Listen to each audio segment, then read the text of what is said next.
You're listening to a Countout Podcast. So, dude, what are we going to call this new podcast? I think the best thing to do would be to just name it after something in New Japan that everybody loves. What? Like Okada's shorts?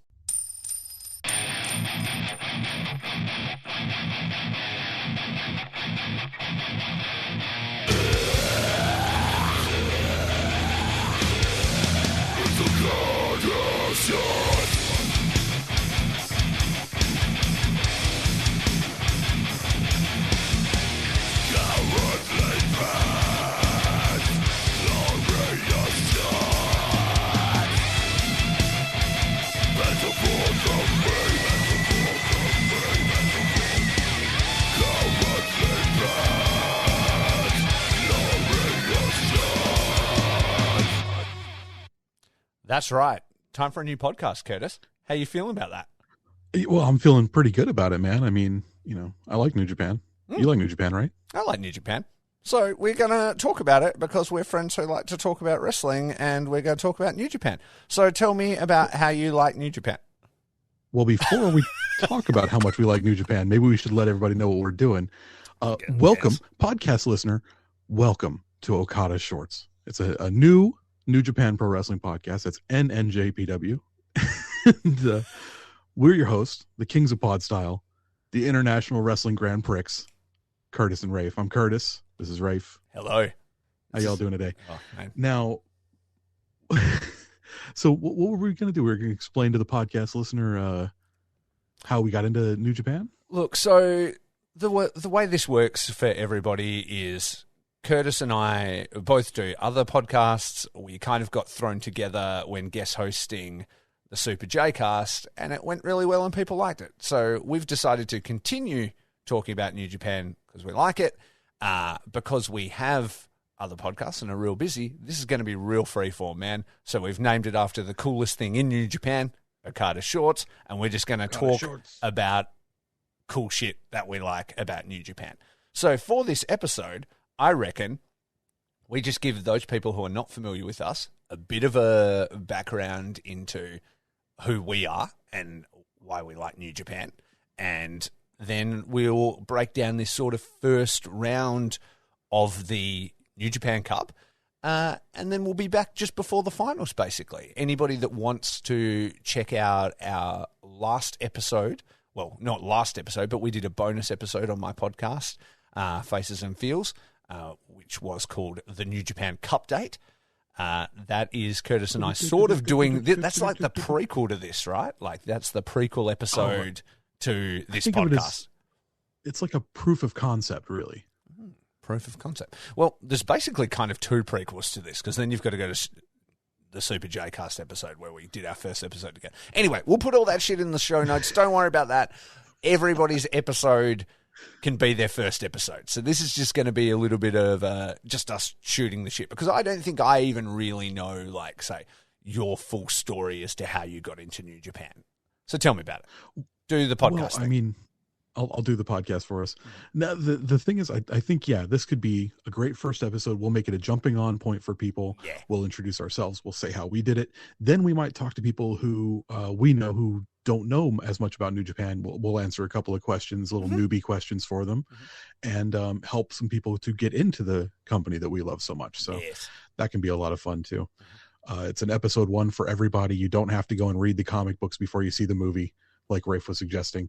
So you we can definitely just go ahead don't and talk about. But if you want to, you can. But that's your choice.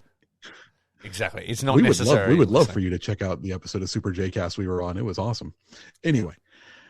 So my story with New Japan Pro Wrestling begins in the early 90s. I was a little kid that was obsessed with things like Power Rangers and Tokusatsu, and I saw Jushin Thunder Liger, and that was it, man. Like, the second I saw that dude, I said, I don't know where he wrestles, but everywhere he wrestles, I want to watch him wrestle.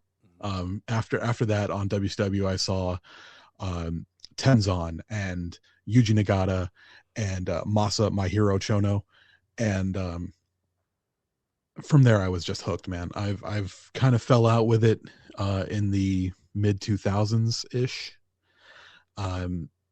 And then around the 40th anniversary, I remember it was Okada and Naito for the IWGP heavyweight title. That match sucked me right back in. Mm-hmm. I had really no idea who Okada was, really no idea who Naito was. I knew the people from, 2000. And I was like, oh, they're dads now and stuff. I don't really, oh my God, Naito and Okada, look at these two studs going at it. And that's the wrestling I've watched ever since then. Quick fact about that match, your boy was in the building. You're kidding me, right? No, 100%. That's one of my top 5 favorite matches of all time, and you got to watch it live. Mm-hmm. Mm-hmm. Which one we talk about? Wrestle Kingdom? No. The 40th anniversary match. It was Okada Naito's first match since returning from Excursion, 2012. Oh, we were already fucking it up. Do we just restart the podcast at this stage? Because I clearly wasn't listening to my co-host. I was at their Wrestle Kingdom match. Yeah, well, I mean... You know what? We're not going to restart the podcast because I don't claim to be an expert about shit, so fuck it. That match you're talking about is also amazing. I just had it in my head that we would talk about the thing that I saw because I like to talk about myself.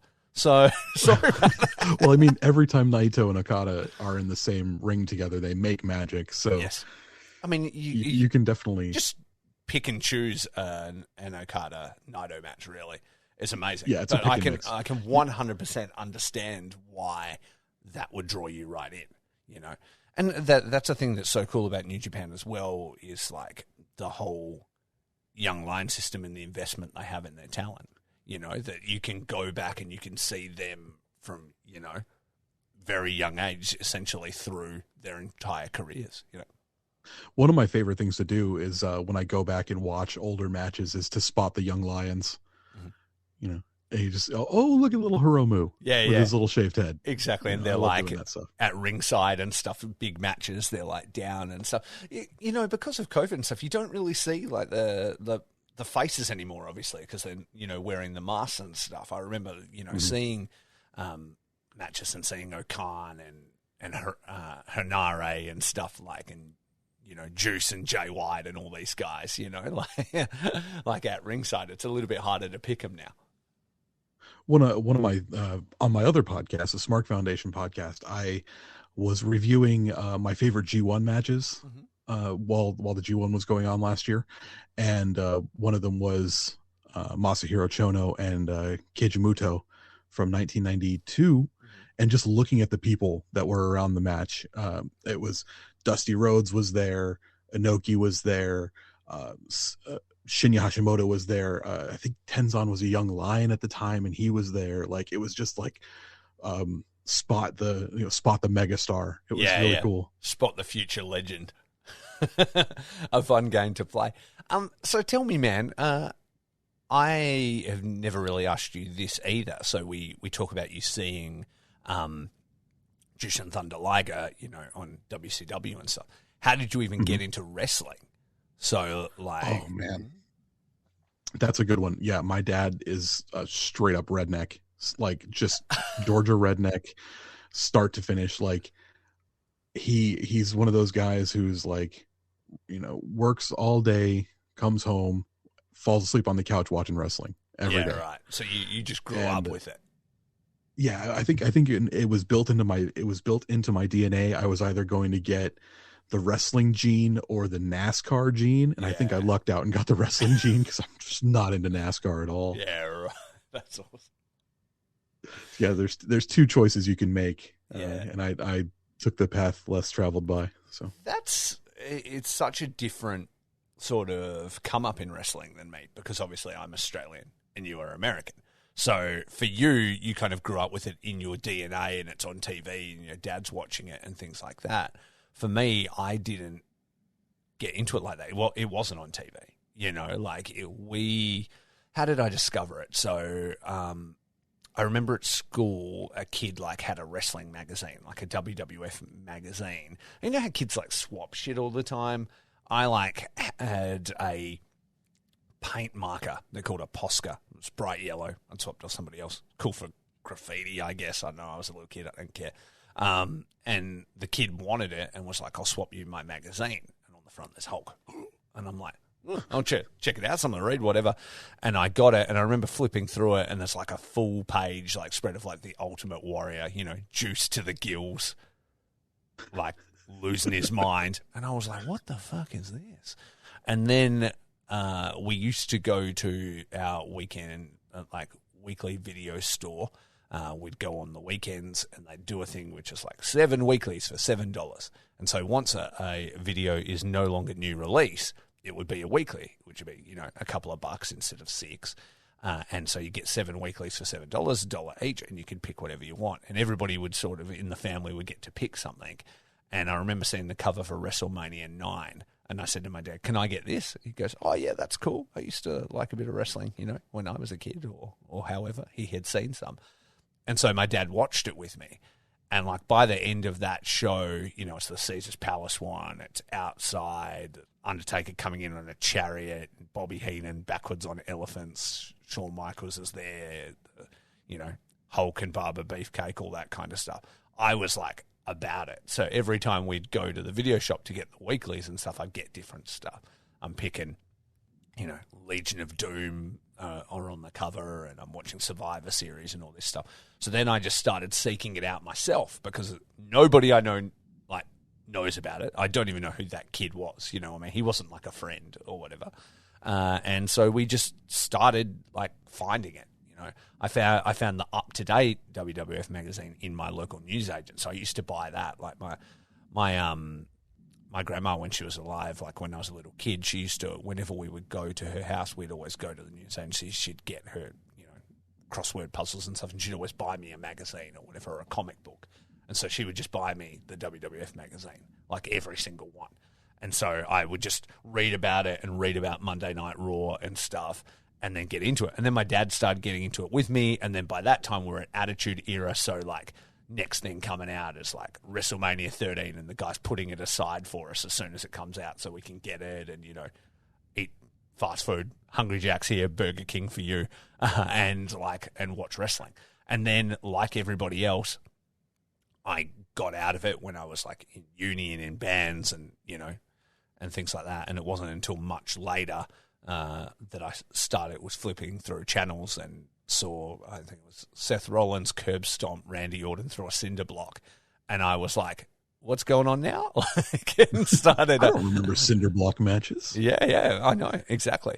I would then go on to see many in my forays into the deathmatch world, but that kind of got me back in, and my wife and I started getting right back into WWE, and then that sort of led to me listening to podcasts and stuff about it, because now the business is exposed and people are talking about stuff, and you can just listen to shows all about it, and I start to learn about Ring of Honor and New Japan and hear about the Bullet Club and stuff. And then I watched the video promo for AJ Styles versus Nakamura at Wrestle Kingdom. Yes. And I don't know who Nakamura is, but you see him and he's like so charismatic, and he's sort of like laid out on this couch and the belt's draped next to him, and I'm like, what the hell's going on? And I watched that Wrestle Kingdom, and then from that minute, like, I was just about it, like, from then on. And then we'd go on to, get my wife into it and my other friend Momo and stuff like that, and we would travel to Japan many times and see quite a bit of New Japan Pro Wrestling, which is why I assumed what you were talking about was what I was talking about, because I was because that match was the very first Wrestle Kingdom we saw, Okada versus Naito in the Dome, and it was unbelievable. You know what I mean? To go there and to see that. It was Jericho and Kenny Omega, like in the semi-main and stuff like that. And then we saw every Wrestle Kingdom from then until COVID ruined all our lives, basically. Oh. Wow. Yeah. Well, anyway, I mean, not to bring it down, but... Because if people need reminding about anything right now, it's COVID. Yeah, I shouldn't have brought that up. But, yeah. That's a beautiful story. And you have a lot better access to Japan from where you're at? Because you're in almost the same time zone, aren't you? Yes, I'm only an hour behind Japan, I think. So yeah, if they start a show at 5, it starts at 4 here. So do you ever get to like find Japanese like transmissions of like the television shows and stuff like that? Do you get to catch TV Asahi? Not just like, I mean, I could like on the internet and stuff, and thanks to Faces and Feels podcast sponsor NordVPN, I could probably get to it and stuff like that. But I tend to do most of my work, like, you know, most of the stuff I watch is through New Japan World. Oh, speaking of, we have a question. Oh, do we? We've already got questions. We've got questions. So we got a question from friend of the show, Ryan Does. Is the host of a comic book podcast called Across the Bifrost. It's all about Mighty Thor, his movies, his adventures in comic books, things like that. And Ryan has been a guest on my Smart Foundation podcast. He's also a personal friend. He says, how does someone in the States watch New Japan Pro Wrestling? And I mean, that's a pretty newbie question, but this is a pretty newbie podcast, so I figured it'd be a thing that we can talk about. New Japan World, it's just like the WWE Network or Peacock or whatever you've got over there. It's really easy to navigate, really easy to find big matches you're looking for. And I don't know why people don't search it out more often. Like the second it launched, I was there. I was so tired of having to find links to Vimeos and things like that to try and watch matches. I was so happy. And I don't really have WWE Network. I've never paid for it. Other people have loaned me theirs, you know, but whatever. So when people start, you know, when people showed me Okada and Naito, I would search it out. And then New Japan World came around and it is beautiful. They have almost every event like live. They've got alternate Japanese and English commentary for almost every event. Sometimes the English commentary gets uploaded a little later. That's fine. They've got documentaries, which are fun to watch. They've got backstage comments, which are fun to watch. They've got American shows that they produce that are done with an entire different set of wrestlers that are on excursion in America. Anytime that you see a New Japan wrestler in another sister promotion like Rev Pro Wrestling or AEW, Impact, something like that, they'll have those matches, not the show, not the whole show, but the matches. You know, you'll see Jay White's Impact matches on New Japan World. You'll see Will Ospreay defending, you know, this belt or that belt in Rev Pro on New Japan World. It's a beautiful, it's a great hub to have everything in one spot. Now, one of the cooler things about New Japan World is they also have a giant back catalog. Yeah. So you can find amazing matches from throughout the history of New Japan World. You can find everything from Inoki, Hiroshi Hase, just whatever you're looking for. I quite often just get in a rabbit hole. Like the other day, I was just looking for anything that was Milano Collection AT. I don't know why. I was just in the mood to watch Milano Collection AT matches. But yeah, Union, his tag team that he had with Taichi. I was just watching anything I could find with Milano Collection AT and Taichi as a tag team. So much fun.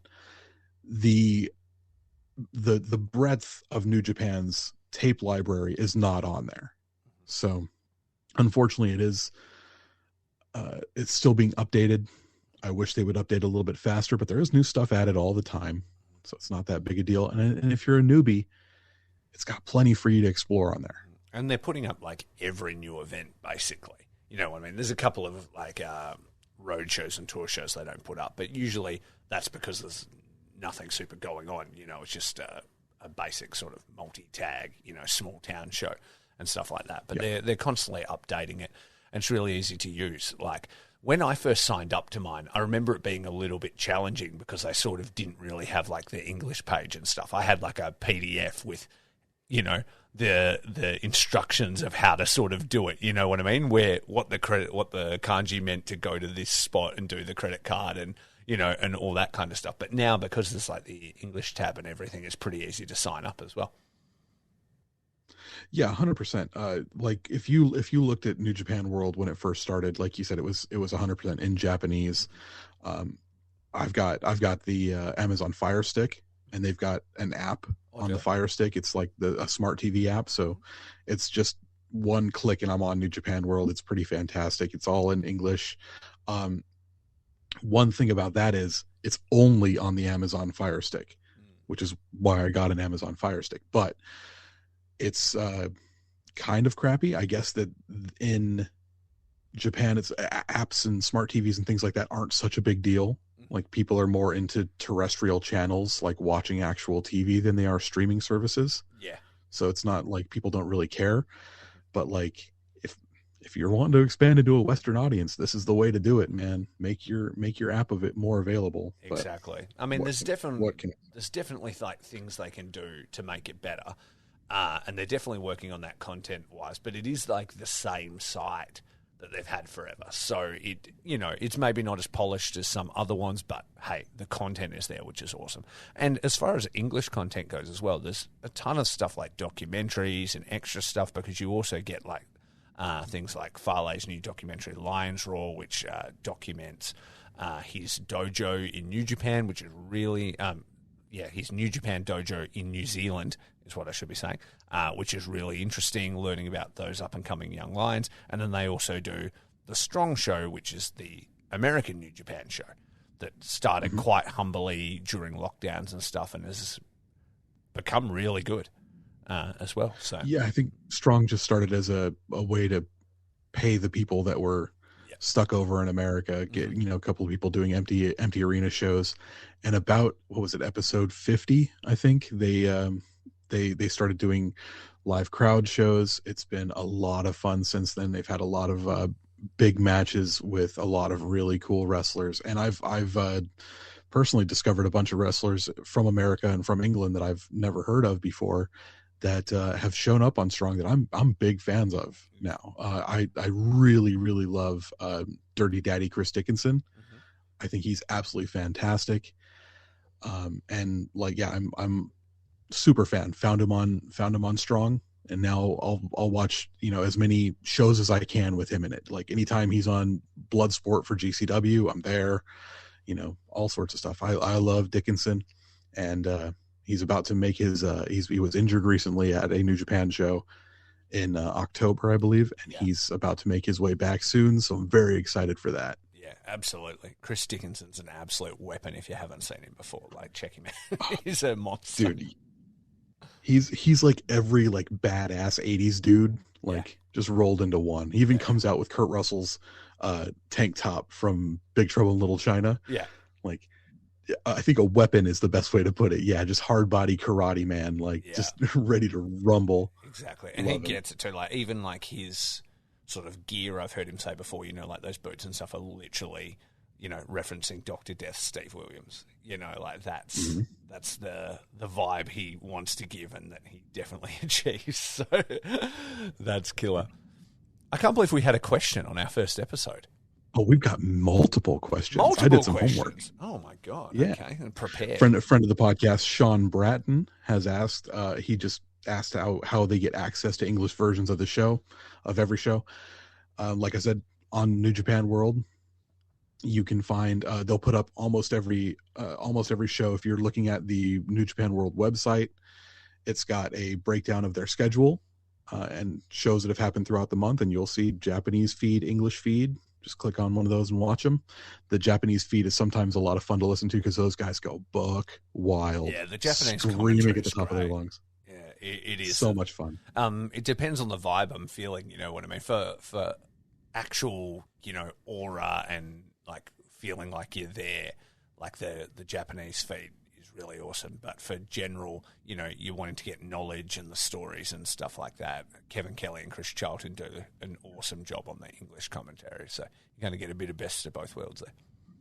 I do love Chris Charlton. I've got a couple of books by him. The guy is just he's a absolute powerhouse when it comes to New Japan's history, its legacy, and storylines. I love that guy. And Kevin Kelly, I think he's one of the best announcers in the game.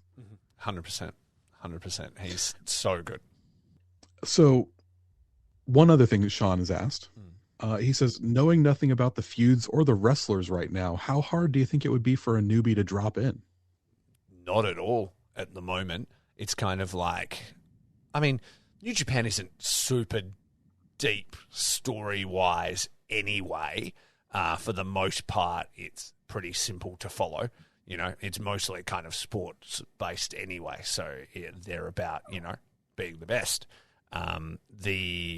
And then you, as long as you know sort of, well, and you can learn that pretty quickly too, sort of like the factions, you kind of know who's opposed and stuff. It's nice and easy. And then right now, Wrestle Kingdom sort of resets everything on January 4th kind of thing, sort of set to the status quo for the year. And then now we're heading into New Japan Cup, or in New Japan Cup, which is sort of like the first big kind of storyline for the year. So it's Wrestle Kingdom, and there's like a bunch of stuff. Usually it's Fantastic and Mania when CMLL can tour and stuff, which is kind of like considered a not really story-based time anyway. It's not canon. Yeah, it's just fun, you know, kind of matches and stuff. And then once you hit New Japan Cup, things start to, you know, get cooking. And with New Japan as well, they'll sort of base everything around those events. So you'll have like New Japan Cup, Best of the Super Juniors, World Tag League, G1, and then Wrestle Kingdom. So, you know, those kind of things. So at the moment, we're in the midst of this tournament, and that will work out who the next contender is for the title, essentially. Yeah, I think if a newbie wanted to drop in right now and they said, where should I start? Just go ahead and just watch of New Japan Cup. Just watch Wrestle Kingdom. You know, oh yeah. Actually, no, you'd really watch Wrestle Kingdom. Yeah, you absolutely would watch those shows, and then you're set, and then you could skip over everything and jump straight into. Well, actually, into New Japan Cup. Yeah, New Japan Cup. If you want to, you can drop in for that Okada Naito match. I was about to say I was trying to streamline it. I'm like, if you wanted to see a banger match, you could also go to Golden Series to see that. But really, you could watch Wrestle Kingdom, understand where everybody is, and then start the New Japan Cup, and you're set. You haven't missed anything. You are good to go. Yeah, yeah, definitely. Absolutely. That's a great way to be. So another question that Sean's asked is, how is New Japan different from something like WWE or AEW? What do you think? I would say just their entire presentation is different. Just in like it's a very sports-based feel. New Japan calls itself the king of sports, and as a result, they treat it that way. So they take it very seriously. They promote it that way. They do after-match comments. Like, it's very competitive, you know. There's less of, like, dramatic storylines and stuff like that. That's why when the previous question was like, where will I jump in or whatever in the storyline, that doesn't terribly matter because you can pick up on it pretty quick, because usually the storyline is, I'm versing this dude, I'm going to be better than him, you know? But there is like overarching sort of rivalries and histories that they pay homage to over time, and you'll get to learn those as it goes, because the history is so long. Like I say, a lot of these guys are with New Japan from when they're young lions, and that can even be from straight out of high school. So they spend their entire careers there. They'll be a young lion. They'll wrestle other guys from their young lion class, some of which will go on to have rivalries throughout their entire career. You know, like their first match as new young lions was against each other. Then they went on and they, you know, were 5-5 each or whatever. And then they both went on excursion, and this guy went here to Mexico and this other guy went to the UK, and then they came back, and then now it's X amount of years later and this guy's the champion and this guy's coming for, you know, that kind of stuff. But the good thing that the English commentary does is you've got guys like Kevin Kelly and Chris Charlton who know their stuff, do their research, and they're always telling those stories. I'm always learning new stuff about the characters, yeah? I am not the wrestlers. I'm not like a big historian type dude. I'm not somebody that's going to go back and like watch it all from the start or like read heaps of extra articles and stuff like that. I just don't have the time. I used to be, and I definitely have that in me in that, like, I'm a comic book fan and things like that. And when I delve into stuff, I can be that person who's like, I need to do everything and like watch it all. But I let go of it with wrestling because there's just not enough time in the day. So I think they do a great job developing that over time and telling those stories in the ring. Like, literally while you're watching it, the commentary will tell you about it. What would you say? I think that probably sums up pretty well. Yeah, really, it does. I think one of the cooler things about New Japan is that there's levels to the storytelling. You can watch it as a casual fan, just watch the match 100%. And get a story.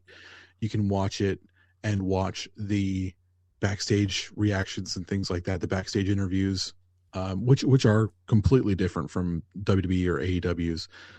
For the most part, it's just they finish the match, they go to a staged area in the back, and they give about 30 or 40 seconds about their thoughts about the match and things like that. While they're puffing and sweaty really, and like in the moment, which is really it's cool. Manly. Huh? It's so manly. Yeah, it is very manly. Yeah. They'll talk about, I really wish that I had been able to overcome today. Next time I have a plan, that sort of thing. And they move on to the next match. It's always, the best way to put it is that it's more realistic. It is like having someone coming off the field after they just scored a touchdown and saying, what do you feel? And the person going, yeah, I think we played pretty good today. I think we're going to play pretty good tomorrow. We need to put pucks in the net. We need to get the ball downfield, whatever. It's that sort of storytelling. It's not really, my sister is your brother and we're going to have, a baby together and we're taking half the company. Yeah. It's it's not all that dramatic stuff from American wrestling. And then when they tend to have beef with each other, when it becomes personal and that, it tends to be in a competitive kind of nature, like it's, you got the best of me this time, but I'll show you next time kind of thing. And they do that kind of little bit more personal stuff. But yeah, for the most part, that's kind of the general thing. And I think you summed it up well. The layers is what makes it really cool. Because there's like stuff I learn about it all the time because the like history is so long. Like you saying that Milano and Tai Chi used to be tag partners. I didn't know that. And I've been watching it for a long time.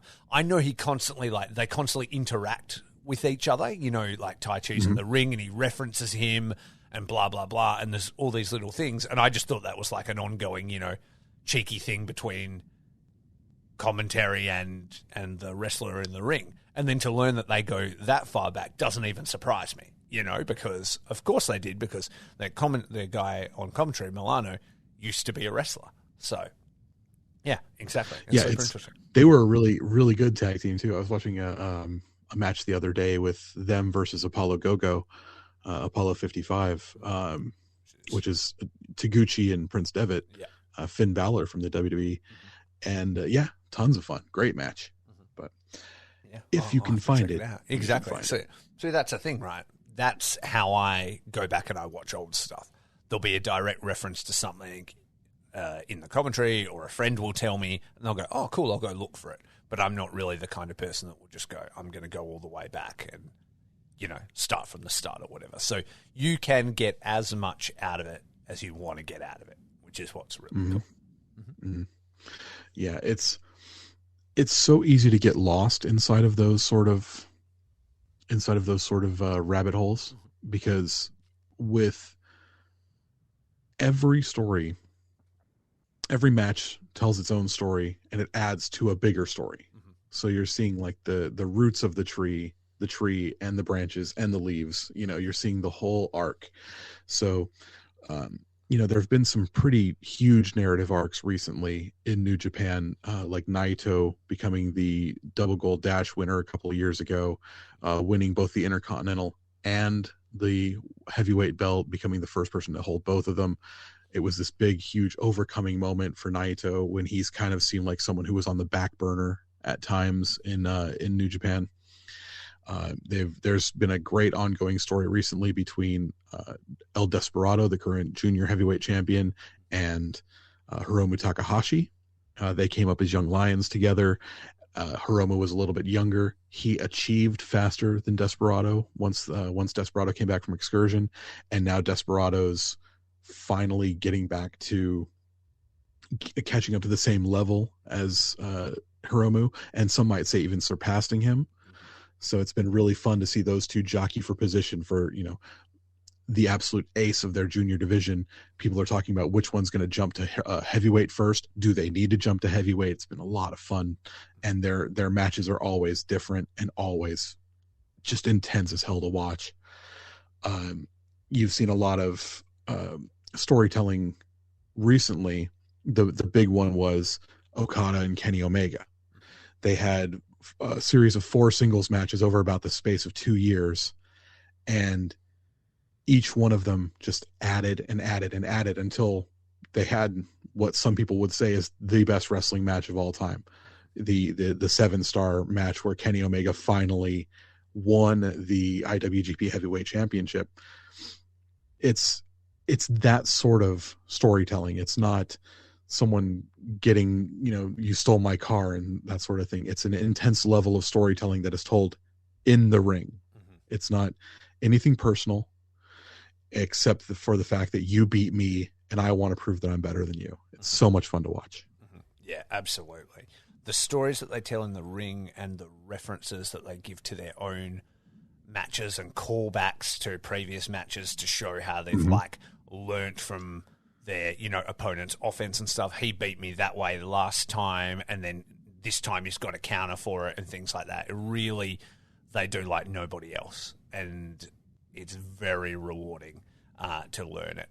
But you don't need to, which is a great thing. You can just watch it surface level and just see great, hard-hitting, physical, competitive wrestling.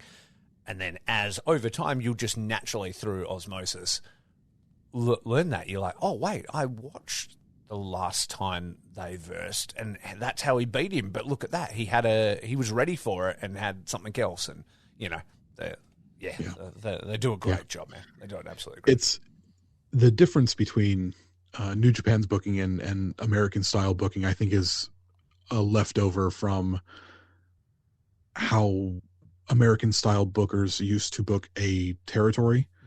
You'd run like on WWE television or AEW television, you'll see people having match after match after match on weekly television, and you can kind of get burnt out on that.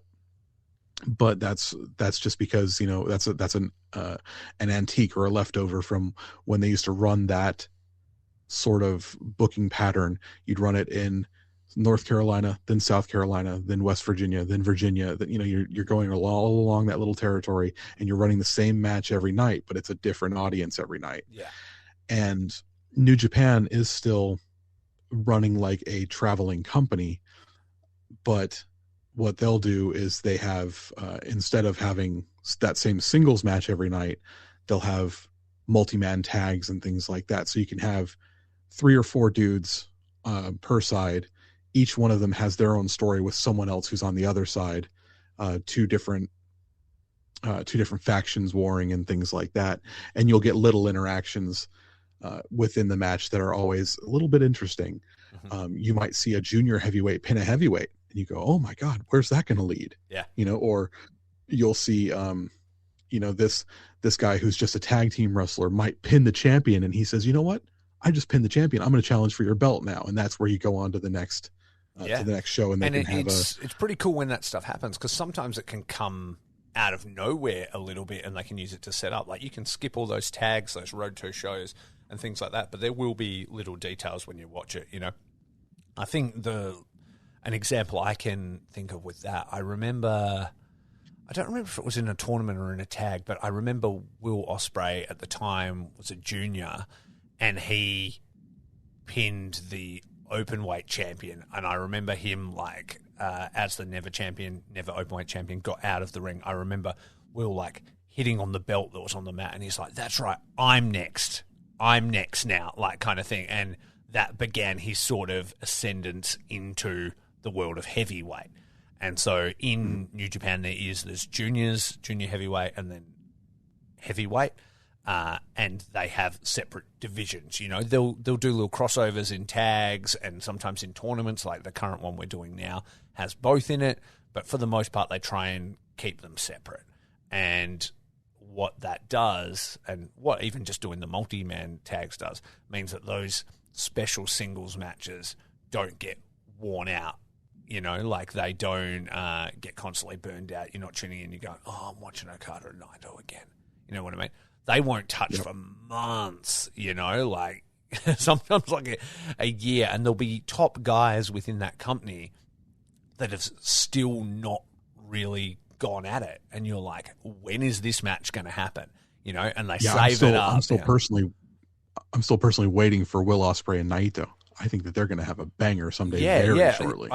Like, have they ever wrestled? Like, I can't think. I'm trying to think if they've been against each other in a tournament. I think they've even been in same tournaments, but they've been on opposite sides of the bracket, right? Like, I don't think... It's a very protected match. Yeah, it's exactly. And so they've just got two of their sort of top guys who have never even... Like, they've maybe had little interactions in tags, but they haven't just burnt that match. And they do that all the time. And it leads to that suspense bringing up over time. So anyway, a very long-winded answer to that question, but it gives you an example of how deep you can go with it if you want to. But again, you can just watch very competitive, fun wrestling by just turning on a match, you know. Yep. Talking about the championships and the divisions, Angel, a friend of the podcast, Angel, has asked, how many championships are there? What are the championship belts in New Japan? And I wonder who they are as well, because there's certain belts. I was thinking about it as we were talking about. I'm like, who the fuck's the junior tag teams? Well, let's start at the bottom. Okay, let's start at the bottom with let's go with New Japan Strong. Okay. Currently, there's one belt on New Japan Strong, which is their American affiliate. That's the Strong Openweight Champion. It is someone who can be either heavyweight or junior heavyweight. Currently held by Filthy Tom Lawler, and he's a man that I watched wrestle in basically the building underneath mine about a year or two ago. You know, a couple of years ago, there was a local wrestling promotion brought him and Low Key in. And, like, if you go down the street, like to street level from my apartment and walk 2 buildings down, you walk into, like, a Masonic Hall or whatever, and they just had a wrestling ring in there, and I got to see Filthy Tom versus Low Key, like, right next to my house. And it was... amazing. That's awesome. Yeah. I was like, why is this here?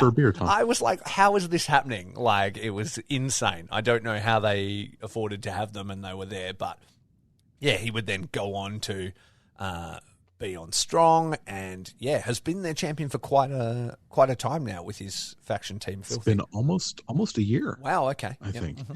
He's defended it quite a few times. He's defended it against Rosser. He's defended it, Fred Rosser, who's the former Darren Young in WWE. Mm-hmm. He's defended it against Ren Narita, who's currently a young lion on excursion to America. Has he graduated yet? Is he considered graduated from a young lion, or is he still?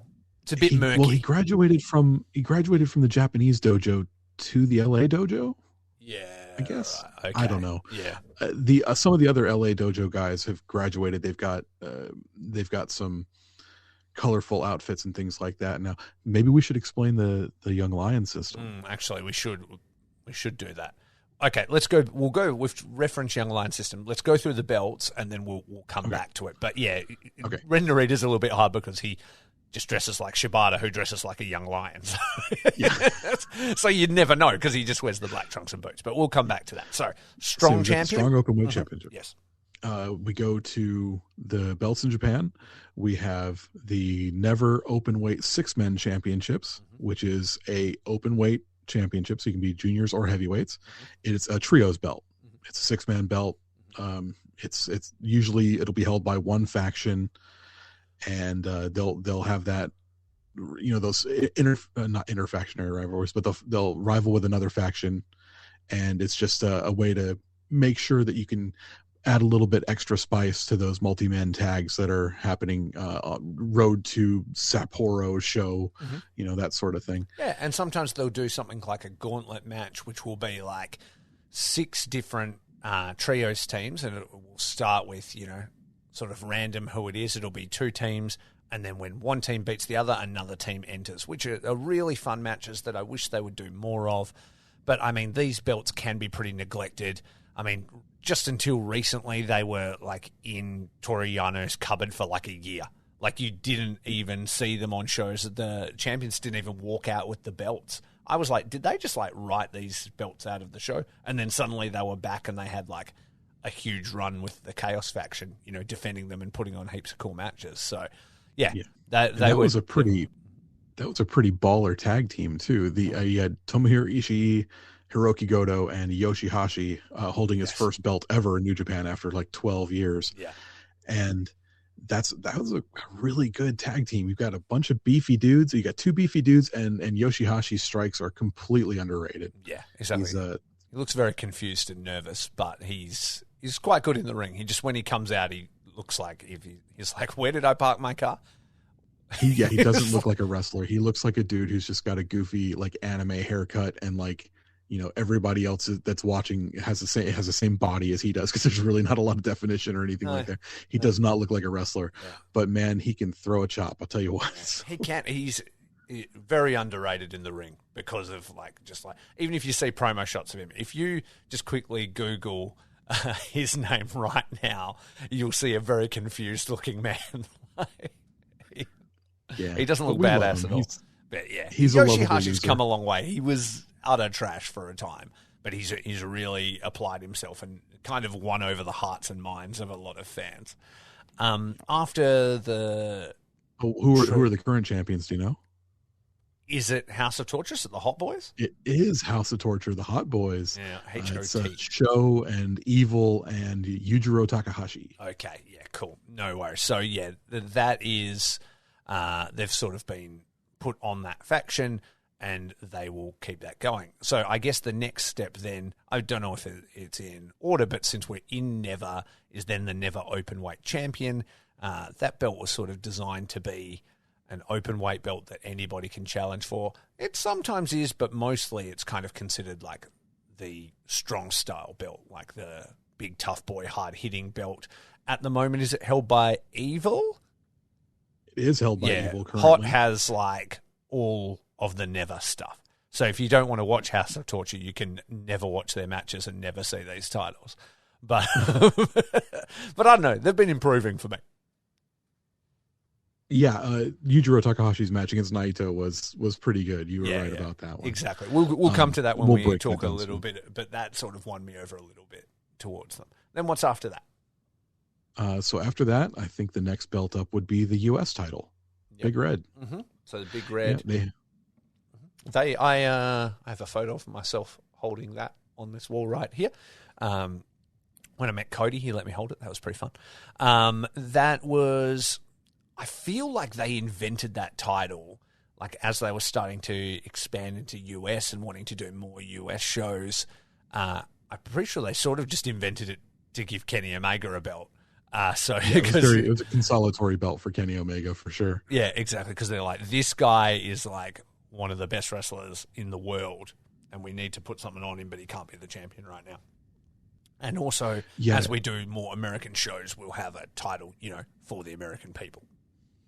Yeah, I think that's kind of what it was for. And then putting it on Kenny Omega first was really smart. The tournament that they had was great. That final match to decide between Kenny Omega and Tomohiro Ishii, both are huge crowd favorites. Both can absolutely go. I mean, anyone who's watched AEW has seen a Kenny Omega match, knows how much fun he is to watch. If you've ever seen a Tomohiro Ishii match, if you've seen one Tomohiro Ishii match, you've seen all the Tomohiro Ishii matches. And every one of them is great. Yeah. He's a boulder. He will hit you like a train. And he's hard to knock down. He's hard to keep down. And he'll hit you hard and keep you down. So one of my favorite Ishii Kenny Omega moments was, I believe, in a G1, and they're on the apron facing inwards, right? So they're facing the ropes. There's a table behind them, and Kenny Omega is trying to get Ishii's arms up behind his head so he can, snap suplex him back off the apron through a table. And he gets one arm and he gets the other, but then Ishii bites the rope, and then he can't get in because the stone pitbull has like his teeth on the rope, and he can't. And I just thought that was a great little character moment for Ishii, because he's just this hard-headed. They call him the stone pitbull, and he's just this rabid little dog that will not stop, and I like him quite a lot. Oh, he's just like a dump truck with arms, isn't he? Yeah, exactly. No neck whatsoever. No neck. And then after the US, there is the junior tags? You didn't say who was the current US title holder. That is because I don't know. Sonata is the current that's US right. Sonata got his first belt. Yay, Sonata. He looks very good with it. I look forward to some quite mediocre matches to do with that belt. Yeah, probably. The next belt, the junior heavyweight belt, currently held by El Desperado, who's an absolute ace. Anytime the dude has a singles match, whether it's for the belt or not, must see television. Yeah, exactly. El Desperado is the best. He's one of the best in-ring storytellers that I think I've ever seen. He just gets better every single time. We won't go too crazy on Desperado now, because we're definitely gonna make sure we speak about the New Japan Cup and he versus Okada in just, I don't know, my match of the year so far. I think I really enjoyed it. We also need to speak about the junior tag. Are they still a thing? Who has it? They are still a thing. The junior tag belts are currently held by Team 6 or 9, Ryusuke Taguchi, my wife's favorite wrestler. That's right. And Master Wato. Oh, that's right. See, I lost track of it when the Flying Tigers lost it, when my countrymen, Robbie Eagles and the legend Tiger Mask lost it. I lost track of where it had gone. So I was like... Yeah. Robbie is... Oh, he's so good. Yeah, he is. He's awesome. So good. Exactly. I whenever Robbie's not around, people should always be saying, "Where's Robbie?" Because he's that good, and we always want him. We always want him on our television screens. Yeah, we do. But he's currently so junior tag. Yeah. Yep, currently held by Ryusuke Taguchi and Master Wato. Master Wato has recently returned from excursion about 2 years ago. He was in Mexico for a time. And it seems like maybe in that time that he might have lost a step, and he's slowly kind of regaining that confidence that he seems to have lost while he was on excursion. Yeah. That's normally the opposite of what happens. These guys are on excursion. They're discovering their character and what they want to play when they come back. They come back as a fully formed wrestler in almost every case. And it's kind of upsetting to see how far Wato has... I don't want to say how far he's fallen, but when he left as a young lion, he was huge. Yeah. People loved him. People really about him. Yeah, they were thinking that he was going to be a very special individual. He came back. He was saddled with kind of a weird gimmick. He looked like some sort of Sonic the Hedgehog karate fighter. Magician. And magician has a thing. Yeah. His promotional hype video was him just punching trees. Yeah. I don't know what that was all about. He was like the definition of, you know that meme where it's the little dog, it's like a little skinny dog and it has the yellow nervous vest on? That's exactly what he looked like to me. Like he just looked so scared. And yeah, I don't know who hurt him or what happened while he was in Mexico, but he saw some shit and it really shook him. But he's been training with Kota Ibushi. You can see his confidence growing. You can see his body physically changing. He's getting into he's tremendous just all shoulders and chest now. Yeah, exactly. He's really picking up. So, you want the best for these guys. I still don't think he's found it by any means. Like his current gimmick, he'll figure it out. You know what I mean? He just sort of needs time. But he's definitely got something to offer still. Yeah, definitely. He's not going anywhere. Nah. So he'll be around for a while and he'll figure it out. Yeah, exactly right.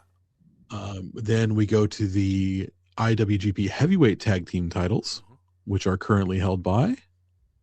They are held by, is it Yoshihashi and Goto, or did they lose them? It is Yoshihashi and Hiroki they Goto. won them from Dangerous Tekkers, yeah. Yes, they did. They won it at Wrestle Kingdom this year. Dangerous Tekkers, who I think are probably the best tag team on the planet, might be the end of them as far as a tag team goes. But I do love Suzuki-gun very much. That faction warms my cold, dead little heart. And Hiroki Goto is he's mega dad energy, isn't he?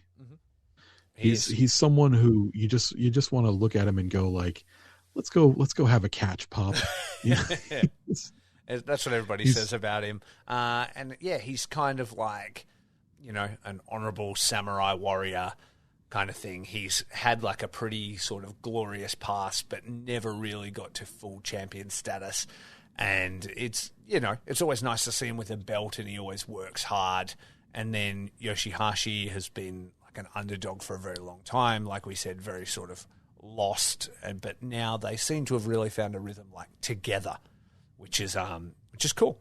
So it's nice to see them get that going, and they always just work so hard when they're in there. They really do, and it's nice to see. And finally, the big boy belt, the IWGP World Heavyweight Championship. It's a championship that is consisting of the IWGP Heavyweight Championship and the IWGP Intercontinental Championship. They've merged those two belts. Their lineages are together now. And the current champion, Kazuchika Okada, the fourth World Heavyweight Champion. And, there's just some dudes. They come along once in a lifetime for companies. Someone like a Ric Flair, someone like Hulk Hogan. You see these people that are changing the game. There's someone who comes along and forces everyone to adapt to them because they push the envelope so far.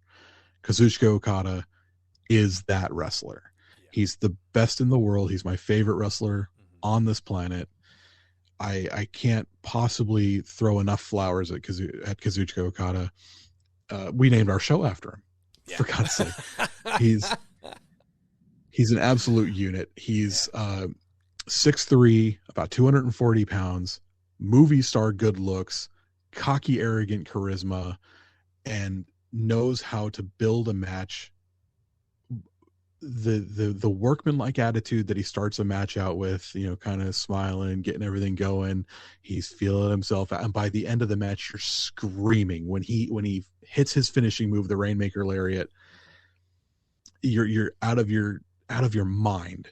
Nobody does an ending sequence like him. You know what I mean? Like whenever you watch an Okada match, you always get that. He brings the best out of his opponent every single time. And you'll just see these sequences where you're like, I have never seen that before.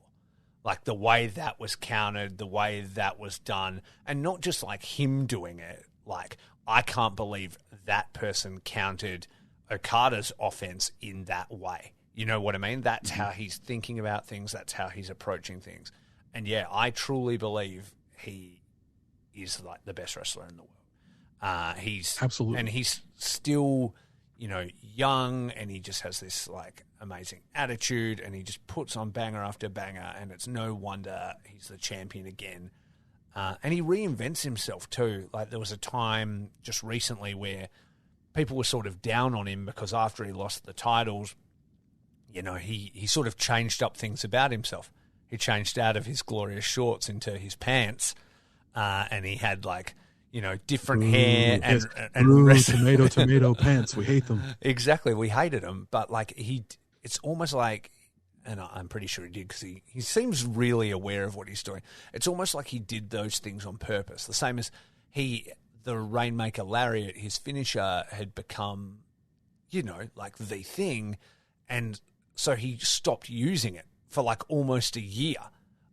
And was using this money clip finisher, and people weren't liking it, and they're saying it isn't like a thing and stuff like that.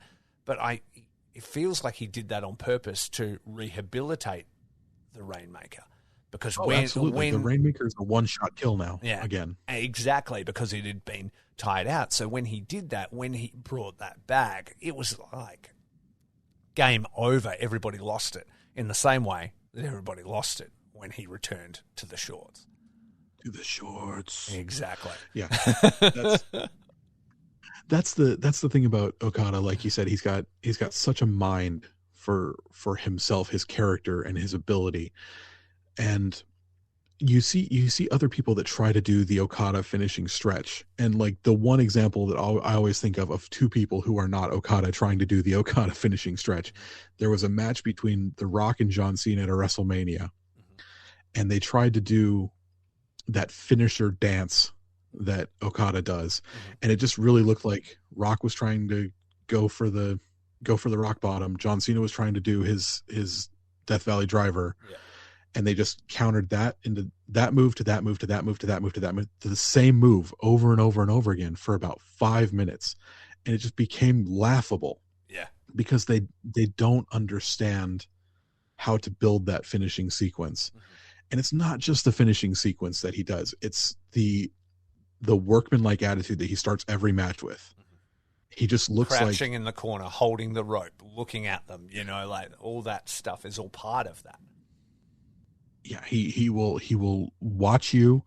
He will break you apart in multiple ways. He'll take you to the outside if he has to. He'll work on a limb if he has to. He'll hit you with big power moves if he has to. He can do everything. And then by the end of the match, you're desperately clawing, trying, throwing everything you possibly can at Okada, and all of a sudden you're spun around at 150 miles an hour and hit with a giant lariat, and everything's over. 1, 2, 3. Yeah. The guy is an absolute ace. The term ace gets thrown around a lot, especially in Japan. He's an ace. He's the ace. He's the best in the world. Yeah. And they pick that talent from such a young age, like he's a dude who came straight out of school into the dojo. He knew he wanted to be a pro wrestler. They sent him away to excursion. When he came back from excursion, he immediately won the title. Like, upset the champion Tanahashi, like came in this cocky swagger, this ridiculous hair. Who the fuck is this guy? I'm the man who makes it rain money. He's doing displays. He's breaking baseball bats with the Rainmaker. He's talking all this mad shit. And then he fucking wins the title. And they're like, where did this come from? And that's who he is, and he continues to be that always, and he's so lovable, but he can also be such a dickhead. Like, mid-match, he has this cocky, mean streak to him that, he definitely, as he gets mad, like in matches, will show you, he's the man, dude. Yeah, absolutely. So let's go to another question. We'll go back to a question from Ryan. Ryan asks, what are the big NJPW shows / events? And I think that one of the cool things about New Japan is they build so much of their year around tournaments. Mm-hmm. So you have single elimination tournaments, and you also have round robin tournaments that run throughout the year. So you have the big one, of course, is the G1. The G1 Climax tournament. It's a grueling round robin tournament. It's 2 blocks of 10 wrestlers each. Each of those wrestlers will wrestle the other 9 people in their block, and then the people who have won the most out of those 2 blocks will face each other. The winner gets to fight the champion at Wrestle Kingdom. It's usually about a month long, right in the middle of summer, the dog days. These dudes are working hard, and they're not having, well, I won't say they're not having goofy matches, because usually Toriano is in the is in the mix. But you have these dudes going 15, 20, 25, sometimes up to 30 minutes per match. And these aren't soft matches. These are New Japan strong style, and sometimes Kings Road matches where they're throwing bombs at each other for 30 minutes straight. And they're doing that 9 times each before they go on and have a final match together. Altogether, I think, how many is it? 181 matches every G1. It's insane. A lot. And trust me, you're talking to the fucking guy that reviewed every single one of them one year. I did a series of episodes called G Wondering, where I reviewed I just did like a 10-15 minute review podcast on each night of the G1 and talked about everything. And by the end of that series, you can hear a man lose his fucking mind as I just slowly descend into insanity. There's episodes there where, because of schedule and work and stuff like that, I recorded 4 episodes in a row and stuff. Record 15 minutes about this one, stop it, hit record, and then go about the next one. So I'm just slowly losing my mind as I watch them all. But it is my favourite tournament ever and my favourite time of year when it comes around. We might need to bring G1 back with this podcast this year, Curtis. And it may help that you exist, because maybe we can sort of divide the lifting a little bit. Maybe we take a block each or something like that and half it, and that may lead to a little bit more sanity.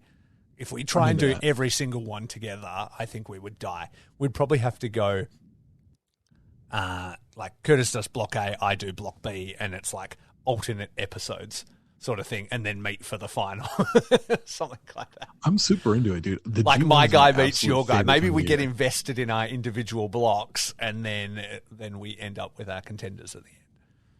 Oh, we can do that. We can take wagers. If my guy has more points than your guy by the end of the thing, then I'll win this. And if your guy beats my guy, then you'll win this. Like that. I love doing all the tipping and stuff for G1. G1's super fun. The only downside will be whoever gets block B will probably have to fucking shit a run, because usually block A is fire and block B isn't as good. So I think for the last few years, it's been that block A is the work rate block and block B is the storyteller block. You get people like Naito and Tanahashi in block B, and they're out there, telling these beautiful, amazing stories. And then block A is like Okada and Will Ospreay, and people who are just oh my God, what did he just do? Oh, well, we'll fight over who's doing what blocks when that comes around. But so G1 is their biggest tournament, and then the person that wins that wins a contract to challenge for any championship that they want, or is it just to the main event at the Tokyo Dome? It's the main event at the Tokyo Dome. Is this one, is New Japan Cup, you can challenge for anything you want? New Japan Cup, I think most people just use it to challenge for the heavyweight belt. Yeah, I knew it was one of the two. Sorry, I've confused them. But so you basically get a ticket to the main event at Tokyo Dome, and then usually whoever wins that will defend that contract at least maybe once before Tokyo Dome at Wrestle Kingdom January 4th. Yeah. The last few years it's been kind of messed up because of COVID. They've been doing the G1 in the autumn, and so when you have the G1 in the autumn, and then they'll defend the G1 contract once before Wrestle Kingdom, usually to someone that beat them in the round robin tournament. Yeah. So on a normal year, which is what I'm hoping that 2022 is going to be as far as scheduling wise. We don't have the Olympics this time, right? So that, I think that was what screwed them up the most. Yeah. Yes. Mm-hmm. Yeah. So the Olympics took place in the summer, and then they got delayed and took place the next summer. So it delayed the G1 twice, which was ridiculous. Yeah. This year, you'll see the champion will usually be in block A, which means that the challenger that ends up winning will be in a block B or whatever, or vice versa. So the champion will never ever sweep their block. They'll lose at least one or two matches, and that way they have a couple of title defenses that they can have before Wrestle Kingdom. Then you have your ultimate champion of the G1 challenging the champion that's holding the belt, and they'll defend the right to challenge to someone who had beaten them. So it's easy to set up. You'll have, say Naito wins the G1. He lost to Jeff Cobb and Hiroki Goto in the G1. He'll face those guys. And the G1 contract has only ever changed hands once. Only once. And that was but now they've set that precedent. 2 years ago. Yeah, exactly, which was Jay White took it from Kota Ibushi. And then they kind of undone that anyway, which was sort of annoying, but we won't get into sometimes where the storyline gets a bit undone. But yeah, the idea is that they can defend it, and then you could maybe even have a wild card that wasn't in the tournament, or maybe an outsider as an outsider kind of thing could potentially still end up there, But usually it's going to be the best match of the show. Like we said, protected matches, and it'll be somebody that people have been waiting to see, or a conflict people have been waiting to see to set up their main event. It's been a little bit different now because they've been doing Wrestle Kingdom over multiple nights. They've usually been kind of working sort of three-way angles a little bit, like setting up two different challenges.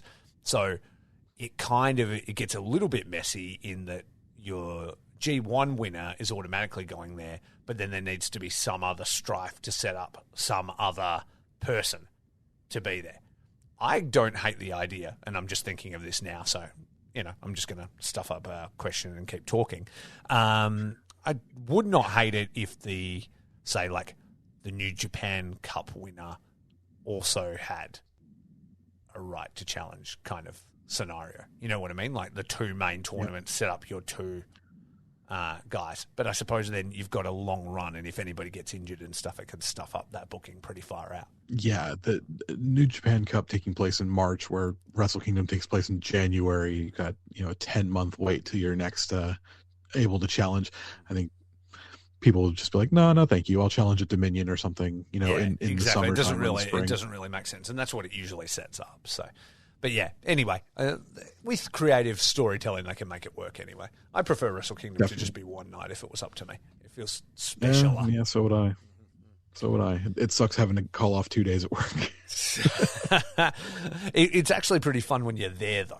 Like when we went to the 2-day Wrestle Kingdom, it was like pretty fun to do 2 in a row, I'm so jealous. I'm so jealous of how many, trips to Japan you've had and things like that. Now, I've had my own New Japan experiences. I got to see Okada defend the IWGP Heavyweight belt against Minoru Suzuki at the Copper Box Arena in London. That was amazing.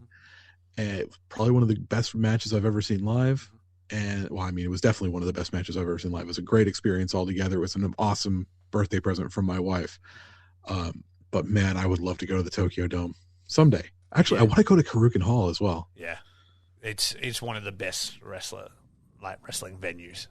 Karuken Hall is like something special. It's amazing to be there. I've seen so many shows there.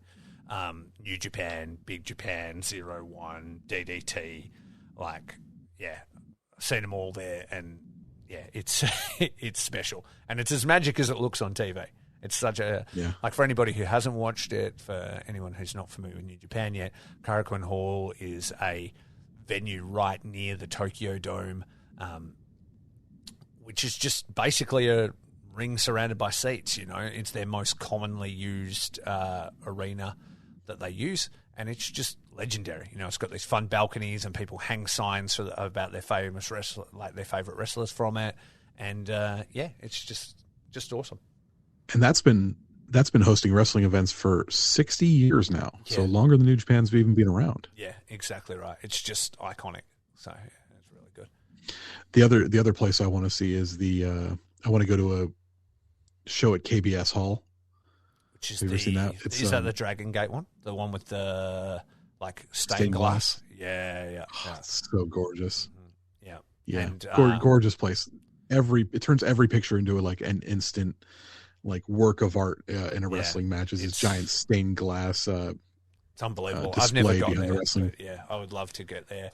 I'd really recommend checking out Shinkiba First Ring as well. Quite a bit more humble than those other ones. I've been to Freedoms and Big Japan there, but it's this tiny little venue in the back of a warehouse district kind of thing, but it's so cool. All the wrestlers are just outside, selling their merch over tables. They're selling Strong Zero and beer out of little coolers, and you just go in, and there's folding chairs around the ring, and a couple of bench seats, and that's it. But it's super intimate. It's really cool. Yeah, sounds like fun. So what are some of the other big events? So we've got the Super J Cup, which is the junior. Yeah, Super J Cup, which is where we're in. Actually, let's do Super J Cup. We'll finish with New Japan Cup, and that will be a good segue into what we're going to speak about. So, the Super J Cup is for the junior heavyweights, and that is an elimination tournament. Yep, single elimination tournament. It does not happen every year, and it's not only a New Japan idea. Sometimes it's been hosted by WAR. Sometimes it's been hosted by, I believe it was hosted by Michinoku Pro. It's been the last 2 times it's been hosted, which were 2020 and 2021. It was held specifically in New Japan to give some of the juniors that were stuck in America something to do. It was won both times by El Phantasmo, who's a fantastic dickhead, and I love him very much. And that's a lot of fun. The Super J Cup has a rich history, even though it only started in 1994 and it's only happened like 8 times. The Super J Cup 1994, was a one-night tournament. You might have seen some of those matches. Everyone was in it. Dean Malenko was in it. Eddie Guerrero was in it. Chris Benoit was in it. The Great Sasuke, Jushin Liger. It was amazing. You can find every single one of those matches on New Japan World and just watch them. At like that one night tournament was magic. It was so good. The junior version of the G1 is the best of the Super Juniors tournament, and that's again usually a two block 20-man tournament, round robin style, with the 2 winners of each block facing each other. That's usually for a chance at the junior heavyweight belt. Again, if the junior heavyweight champion is in the tournament and he loses, some of those people might be able to challenge as well. Super Juniors is so much fun to watch. Yeah, it's just 100% all go, no quit, move. The New Japan Juniors, especially when they bring in some talent from Mexico and things like that. You've got people like Dragon Lee comes in. They've got people from sometimes other Japanese promotions that are a ton of fun to watch. People like the dudes from Glate, Strong Hearts. He'll probably be, who's that? Shima will probably be in the best of Super Juniors this year. It'd be cool if we could see like El Lindemann and T-Hawk and stuff in it as well. That would be really cool. Yeah, I wonder if T-Hawk... Strong Hearts are great. Yeah. Do you think T-Hawk counts as a junior or a heavyweight? He could kind of go either way. I don't know. I'd have to look up his Wikipedia page and see what he weighs, because it's all based on weight. Very handsome. That's all I can tell you. How much does handsome weigh? That's the real question. I mean, well, are you talking about like the physical weight or the burden of being so darn handsome? Well, the burden on him is probably crushing, I would say. Crushing emotionally and physically. But then also the physicalness, a jawline like that can't be light. Anyway, we're carved out of marble. Yeah, so very handsome man. Then we have World Tag League, which is piss break. That's also a round robin tournament. Oh, sorry, round robin tournament. That's what I meant to say. What did you say? A piss break.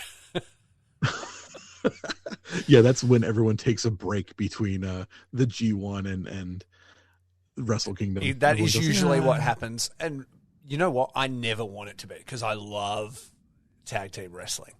But, you know, it can be a little bit average. It was good this year because they've been sort of mashing those 2 tournaments together, but that was more to do with time, again, Olympics, COVID, all the different things. So they've been sort of pushing those 2 tournaments together. And so one night you'll get one tournament and the other night the next. Yeah, they took each of the tournaments down to a single block and had those running opposite each other, which was pretty cool. Yeah, you get a nice variation of stuff. Yeah, you'd see a couple of like junior tag matches before the World Tag League shows. You'd see a couple of multi-man tag matches before the Best of Super Junior shows. It's cool. Yeah. It's a lot of fun. We did cover the Best of Super Juniors for Super J-Cast. That's how we met. It was a lot of fun. We got to talk about a fantastic match between El Desperado and Hiromu Takahashi. That was, we were lucky to grab that night. I think we were the first people to speak up and say, that's the one we want to cover. Yeah, exactly. And we didn't think we would get it. So yeah, we did. I've been going to release that as I was thinking about putting it up as a bonus episode on my feed, but maybe down the track we'll release it as like a bonus episode on this feed, where if people want to hear the origin of Raffe and Curtis's friendship, they can tune into that episode, because that was really fun. We got put together by the Super J Cast as two potential hosts, and we had a great time and became lifelong friends as a result. Now we're brothers. Yeah, brothers in shorts. Yes, brothers in shorts. He cradled me in his arms as I cried. Exactly. And I said, now we are one. Yeah. It was great. So if you want to hear us, a podcast listener, gather around. If you want to hear us have fun and laugh at some other person's expense, you can definitely listen to our Super J Cast performance, because we do make a lot of fun of a lot of people in that show. Of wrestlers, not of not of humans, and none of them as people, only of their characters. Exactly. I'm sure they're all It's an important distinction that Twitter doesn't always know. Yeah, exactly. All right. Are there any more tournaments, or that's all of them? I think that's all of them, right? That's all the tournaments. And then they have they have a couple of big shows, but the two main big shows are Wrestle Kingdom, of course, and Dominion.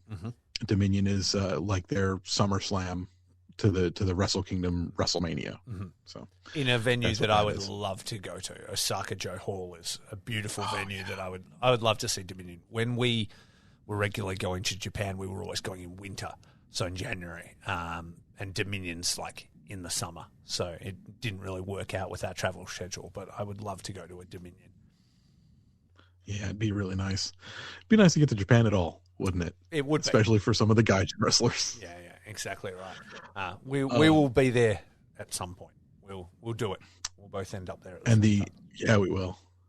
You, me, and Okada. Yeah, exactly. And the other tournament, the final tournament that we'll talk about, is the New Japan Cup, which we are currently in the middle of. Yes, very exciting. What a segue! What a segue to talk about the New Japan Cup. Look what I'm doing. Being professional. I know. It's almost like we've done this before. It's been good. Like I said, on my podcast, we did a breakdown of the New Japan Cup, the New Japan Cupdate. And so this is going to continue on, basically, where we're just going to go through the matches that we saw in this first big round, and then we will pick this up in a fortnight just before the finals of the New Japan Cup to talk about all the antics that happened after this and what we think is going to go down in the final. Yes. So the first, who did we have? Do we want to talk about who we had winning?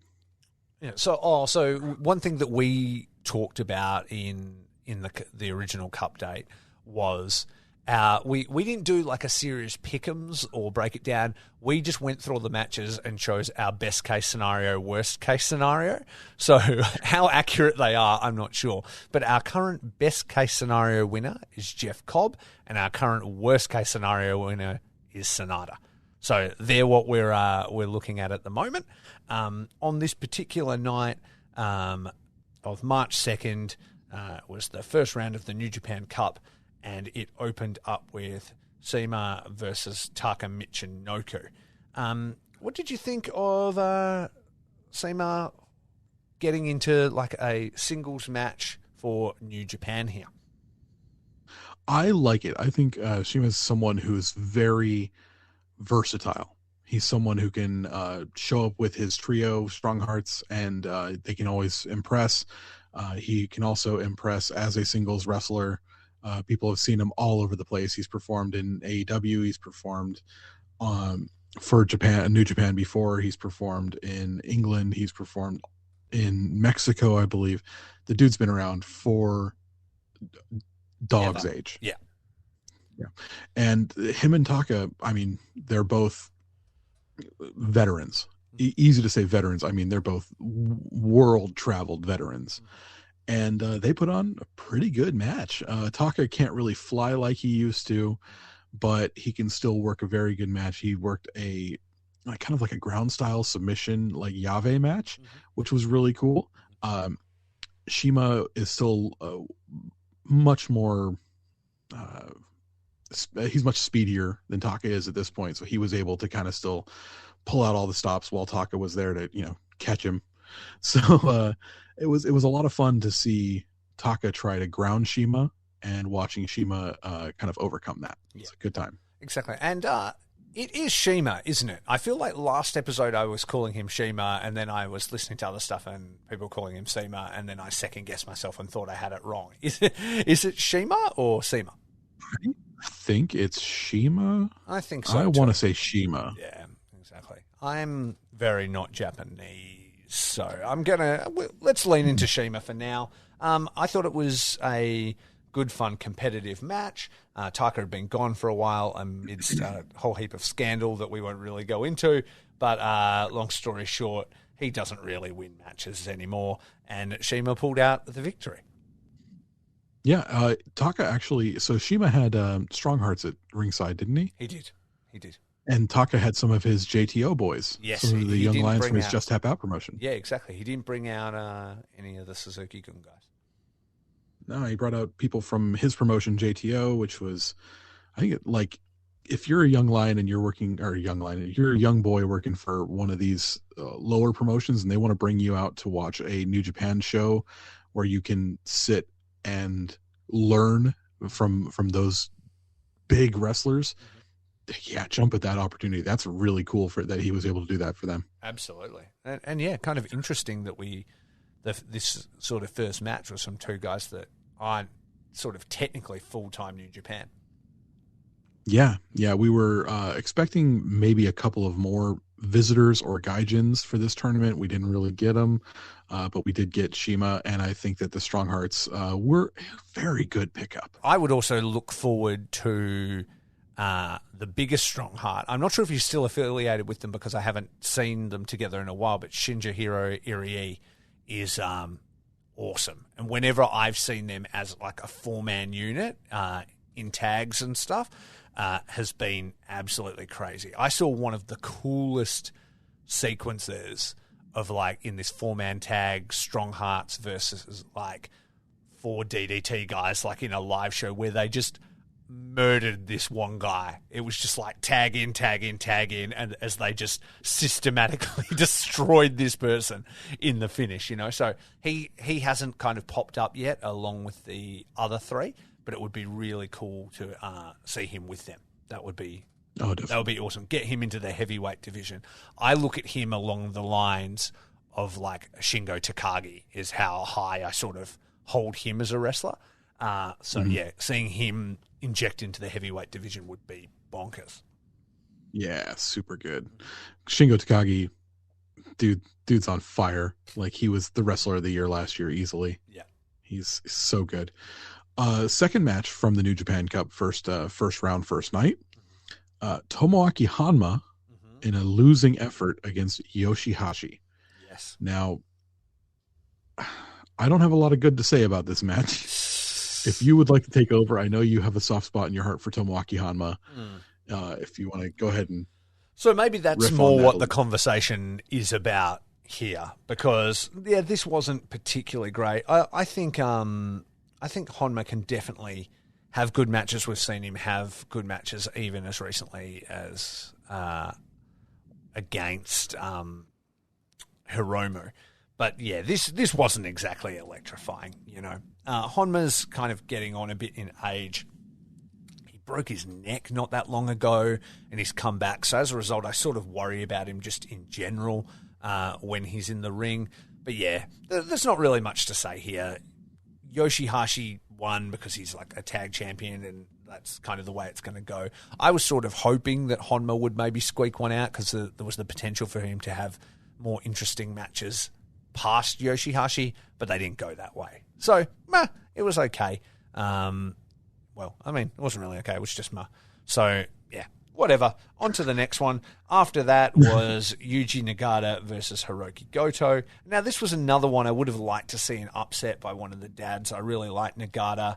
I've got a soft spot for him. But I like Goto too, and it was fine. This is kind of what you get out of like the sort of first round kind of stuff when nothing super fire is going on as they kind of weed out, a few of the more, older guys or more average guys. And that's what happens when you run like a 48-man tournament and you don't bring in any extra talent and you just run everybody on your roster all at once.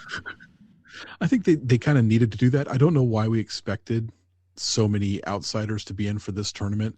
It's New Japan's 50th anniversary this year. They were going to run a, as close to a 50-man tournament of their dudes as they possibly could. Yeah. And so, like, thinking about it, like, we probably shouldn't have expected to see someone like a John Moxley or something like that in here. Exactly. We were just hyping ourselves up. For the G1, it may be different, but for this, it's probably pretty self-explanatory. Did you have anything to say about this? I mean, this was a fun little... I always like to see Nagada out there kicking dudes, and that's what we got. Yeah, I love Nagada.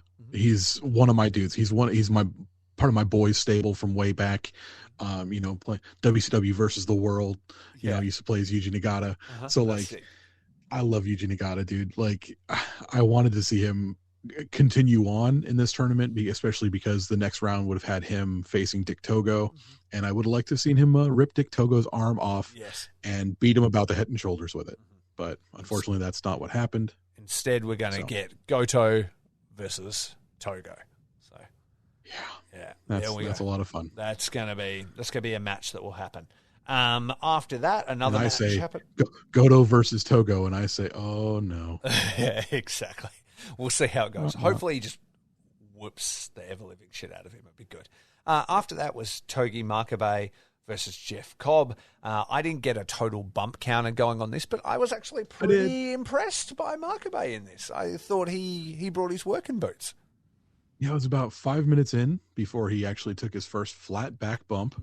He took 4 flat back bumps. Oh, you count them. And the Tour of the Islands.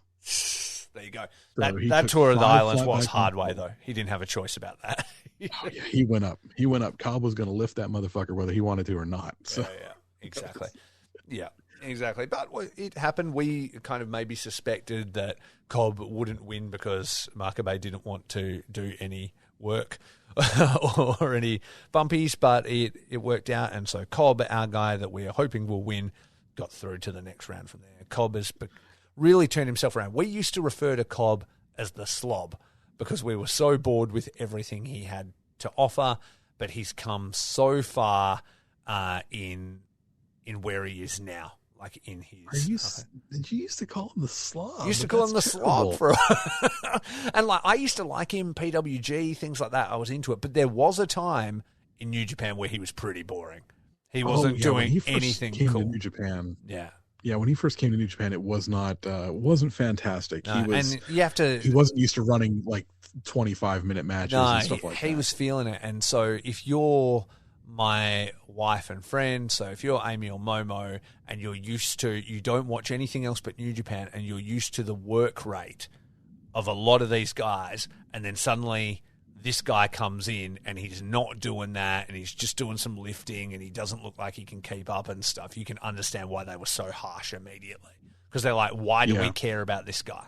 Like, he can lift somebody heavy occasionally. Like, he really wasn't up to the sort of spec of a lot of the New Japan guys, but he has really transformed himself. You can see it in his body. You can see it in his, output. He's become really, really impressive. And as he sort of found that, darker sort of heel character that he's become now, as he's, found a bit of attitude and everything like that, he's come a long way. And I think he's one of the best in the company now. Yeah, I think the difference being is that when he was in PWG, he can have matches with people like Ricochet and things like that, and he can grab those people and throw them into the sun. Yeah. And when you get to New Japan, you can't really do that to someone like Hiroki Goto or Tomohiro Ishii. He literally can do it. Yeah. But it's Tomohiro Ishii is not going to bump for Jeff Cobb like Ricochet would. Yeah. So he had to kind of learn to work around that sort of heavy man style. You could see someone like Jeff Cobb versus someone like Keith Lee. You're going to have two dudes who want to just yeet twinks into the atmosphere, but they can't do that to each other. I'm sure they could do it to each other, but they're not going to have as much fun doing it to each other. So you got to find a workaround, and it just took him a while to find that workaround. Absolutely. And now he's sort of developed into like a stronger style, more dynamic wrestler. And I think he would probably even think and agree that he's become a much more diverse and dynamic wrestler because of it. Yeah, definitely. Well, the next match was Toriano versus Taichi. What did you think of this one? I think you should say what you thought of it, because your description of it was the best summary of this match. I had fun with it. But what did you tell me when you saw it? Well, you said you were like, this was the perfect Toriano match.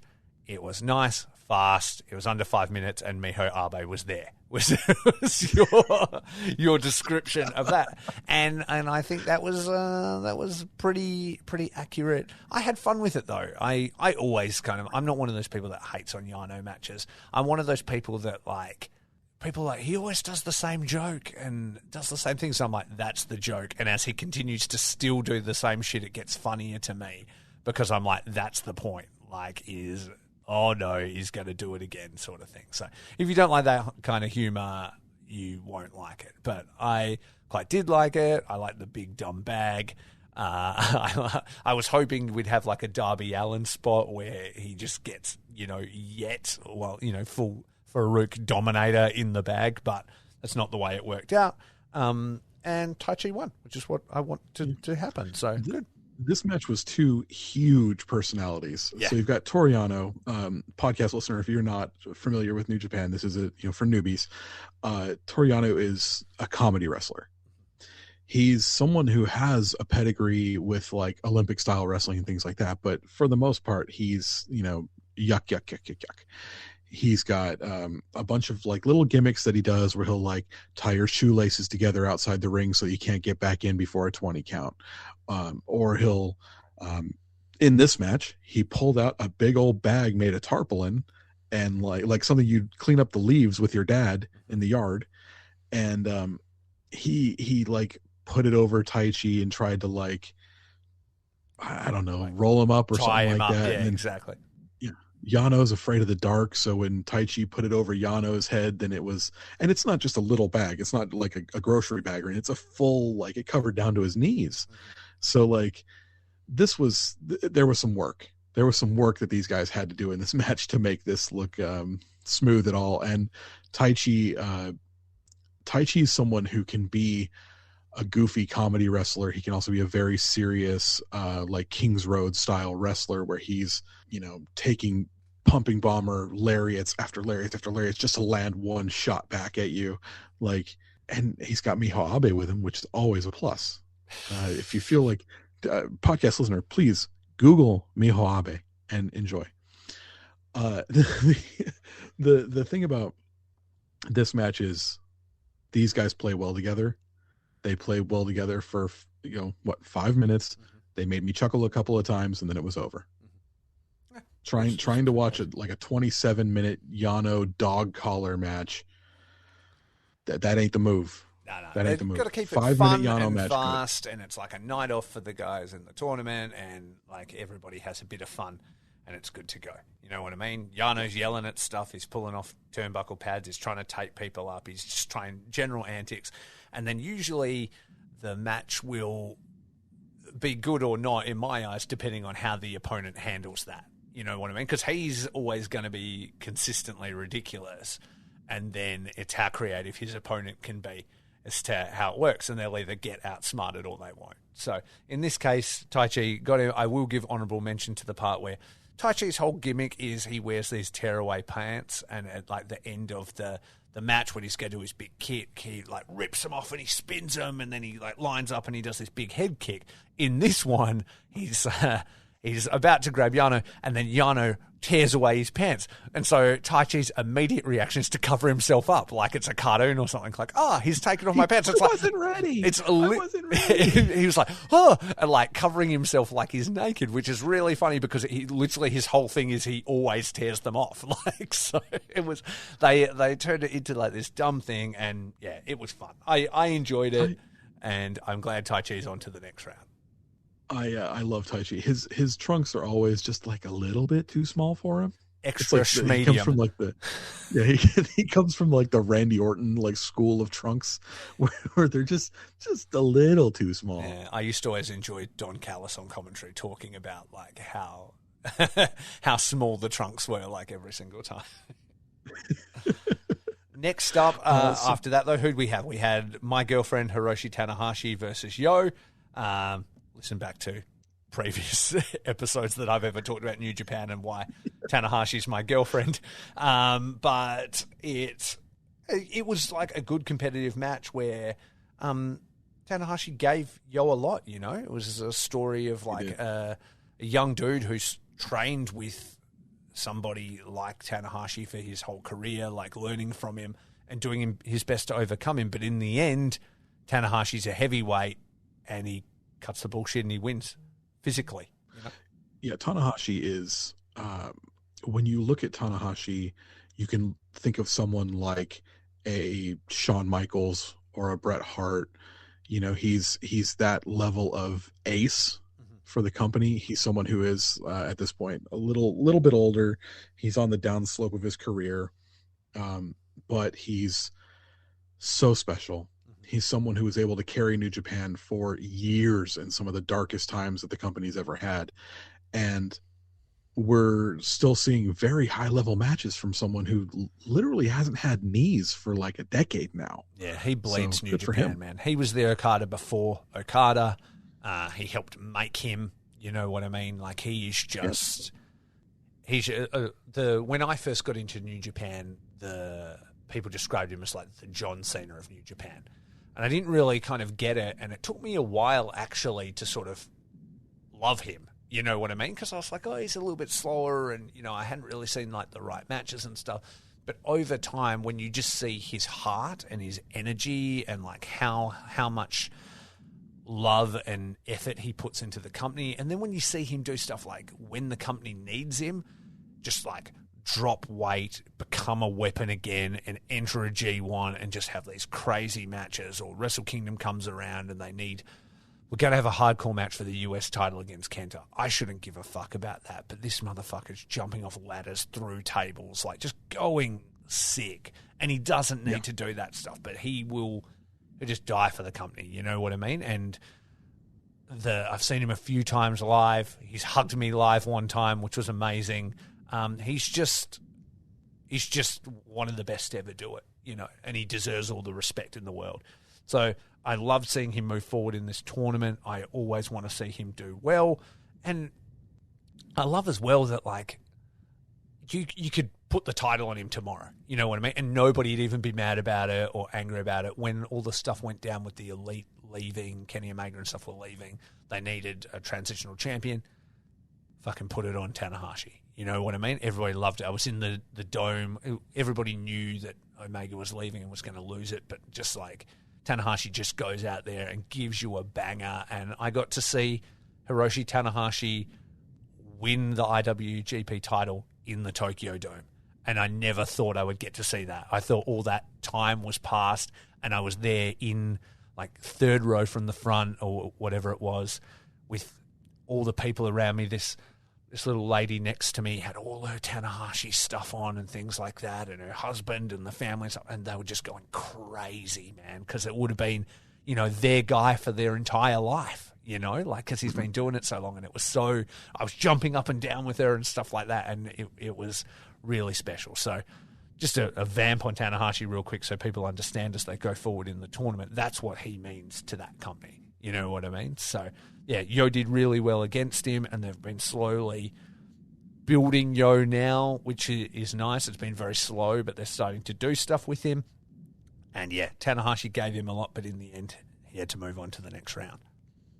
Yeah. It's a very hard, fast line in New Japan between the heavyweights and the junior heavyweights. Yes. You very rarely see a junior heavyweight pin a heavyweight, especially in a tournament like this. It takes someone who's very special or someone who's on an absolute tear. Yeah. And it's usually like marking a trajectory that they're moving into heavyweight. You know, if it happens, it's like there's a reason, because now we're heading down that lane. And if they're not heading down that lane, it doesn't happen very often. Yeah, not at all. Next match, Tetsuya Naito versus Yujiro Takahashi. No Limit explodes. This match has Team No Limit explodes. Yeah, this match has a lot of history. These two used to be a junior tag team champions together a long time ago. They split, I mean, well over 12 years ago, maybe, I think. And Tetsuya Naito has gone on to become a megastar in the company. Yujiro has done almost nothing. He is currently half of the Never Six-Man champions, and that's like his career highlight at this stage. Yeah, he's done. I think the biggest thing that he's ever done in his career was helped AJ Styles to win the IWGP Heavyweight Championship. Yeah, like that was his moment. He was the first. He was the first. He was the first Japanese member of Bullet Club, and that's cool. But it's definitely like you can see the division there. Tetsuya Naito is someone he leads his own faction, the Los Ingobernables de Japón. He's someone who is constantly looked upon as one of the biggest stars in the company. One of the big four is how they usually have like four dudes at any given time who you can see a championship belt on. And he's an absolute genius. They called them for a long time, they called him the Stardust Genius. But the way that Naito can structure his matches to tell these stories and to have these events happen within his matches, he's an absolute madman. He's a mad scientist. He's a genius, and I don't use that term loosely. Naito is a boss. So it was cool to see these two go at it. It's the first time since they've split that they've had a match together. It was a lot of fun, which is something that I would not usually say about a match with someone who's connected to House of Torture. And, well, even if he wasn't connected to House of Torture, something that you would usually say about Yujiro Takahashi, because he historically doesn't really do a lot, and I have never really thought of him as like a good wrestler, you know. And in this match, they kind of used character a little bit more. Like, the wrestling's always good when it's Naito doing it, you know what I mean? But Yujiro isn't super dynamic or anything. But in this, everybody's been like pretty tired of the House of Torture's sort of like heel work and antics and the attacks they do. Not because they're cheating and things like that, mainly just because it hasn't been very creative. It just felt very samey and repetitive. And in this one, the referee kind of gets knocked out. Evil and Sho, two members of the House of Torture, run in and they start attacking Naito, and we're like, okay, same bullshit, that's fine. But what was fun was the spin they took on it, where Yujiro is like, no, you guys need to get out of there. Like, we've got history. He's like, this needs to be one-on-one, me and Naito. And they're like, really? You sure? And he's like, yeah, it's a one-on-one. And they're like, okay. And commentary's selling it like, it must be kind of embarrassing for those guys, you know, for their teammate to usher him out. But, you know, maybe Yujiro does have a heart and he, you know, respects Naito and blah, blah, blah. And so Yujiro picks him up and then immediately hits him in the balls. And then he's laughing and Evil and that are laughing. They're like, ha, ha, ha, we're so evil, which is really great. But then what inevitably happens is they're trying to distract the referee again, but then Naito just immediately turns around and hits him in the balls, because at the end of the day, Naito was a scumbag a long time before Yujiro ever was. He's way craftier, he's way smarter, and he's just better at doing it than them. He doesn't really do it that often now because he's sort of like this big, you know, tweener face where everybody like loves him and stuff, but he's a bit of a fuckhead, like, and it's awesome when he does that stuff. When he just goes, fuck it, just wastes him and then wins, and then they, you know, he overcomes everybody in the end. And then even when he's like, oh, I won, and then he's calling in the legend Jushin Thunder Liger, come in and celebrate with me in this amazing moment, and Liger's like, no, and he's like, come on. And then Liger comes in and they get him up in the ring, and then Naito immediately fucks off. Like, he just rolls out and leaves him there for no reason because he's a dickhead. And that is Tetsuya Naito. Like, you over time just see these antics from him that, like, nobody has his kind of charisma. Like, if Okada's 1A, he's 1B. When I first saw him was like when he was champion for the first time and just him actively disrespecting the belt. I saw him walk out on Ring of Honor and throw the IWGP title into the air as high as it could go and just land on the ground and not give a fuck about it, because he was like, I'm bigger than any title and stuff. That he doesn't disrespect the belts quite as much as he did when he had the IC title and was actively breaking it because he hated it. But like, he's very original, and his cadence and everything is really creative. And yeah, he got a good match out of the pimp Yujiro Takahashi. So I didn't think that was possible. I think one of the things about Naito is Naito's not as mobile as he used to be. So he tends to build matches where his opponents can really shine, and he can kind of work from underneath. When you have he and Yujiro, I don't think there's a working knee in the bunch there. So they kind of really had to play into that story to have a great match. So they ended up doing it. It was a lot of fun. Usually House of Torture matches are an instant skip for me, but Naito matches, especially singles matches, are always watchable.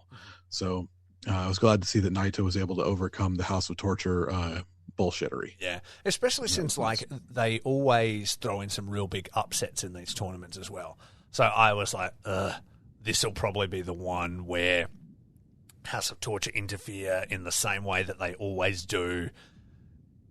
Pimp will go on and Naito will just be out of this tournament. Naito just had a match with Okada. He's probably not going to win the tournament and he's going to be out. And then when he wasn't, I was like pleasantly surprised. So that was my, if you listen to the Faces and Feel New Japan Cupdate episode, that was my immediate reaction upon seeing the bracket was, oh God, they're going to have Takahashi beat Naito. Yeah, exactly. Yeah, you sounded quite despondent when you heard that. So that didn't happen, and we're on to the next one. And this match, like I said, I feel like this is my match of the year so far, in a year that's already had some really great matches from many different promotions. But man, Desperado versus Okada, they're two of my favorite wrestlers, if not maybe my two favorite wrestlers, at least in New Japan. And dude, right from the start, this was just killer. Like from Despy, like comparing their heights and Okada smirking down at him, to just then like the tenacity of Desperado just mauling him, just constantly mauling him and keeping on going. Yeah, I think some of the things that you can see out of Desperado is fire and desire. Like there's nobody in New Japan that is able to compete with such ferocity as El Desperado. Everything he does, and like, I usually hate people who sell by screaming. Will Ospreay used to be really bad about this, where instead of selling, he would just scream at the top of his lungs, and I hated it. El Desperado does scream. He does like a scream sell, but his comes from deep within him. It's not just him screaming to sell like, oh, my knee hurts. He's letting out this like otherworldly howls of frustration or pain, or he kind of like Frankie's doing right now. Kind of like my dog is doing right now, so maybe I should let him out. Shit. And yeah, absolutely. He just it comes from like a real place instead of like somebody like just pretending to be mad, or give that New Japan fire and that kind of stuff. And then another real cool thing about him, which is a thought that just struck me, is that like when you think of him in the junior division, he tends to be like dominant, right? Because he's kind of one of the I think more physically imposing juniors, like he's really well built and stuff, and can be like a bully and bigger and stuff. But in this particular match, he played like the smaller, scrappier, fiery guy really well as well. On the uphill battle, he can do both sides of that game really well. And this match was a perfect example of somebody doing that so well. You've got the champion, he's so dominant, he's cocky, and then Desperado really sort of has no chance to beat him, you would think, even though he's the best in the juniors. But by the time this match was said and done, you thought it could maybe happen because the titles weren't on the line.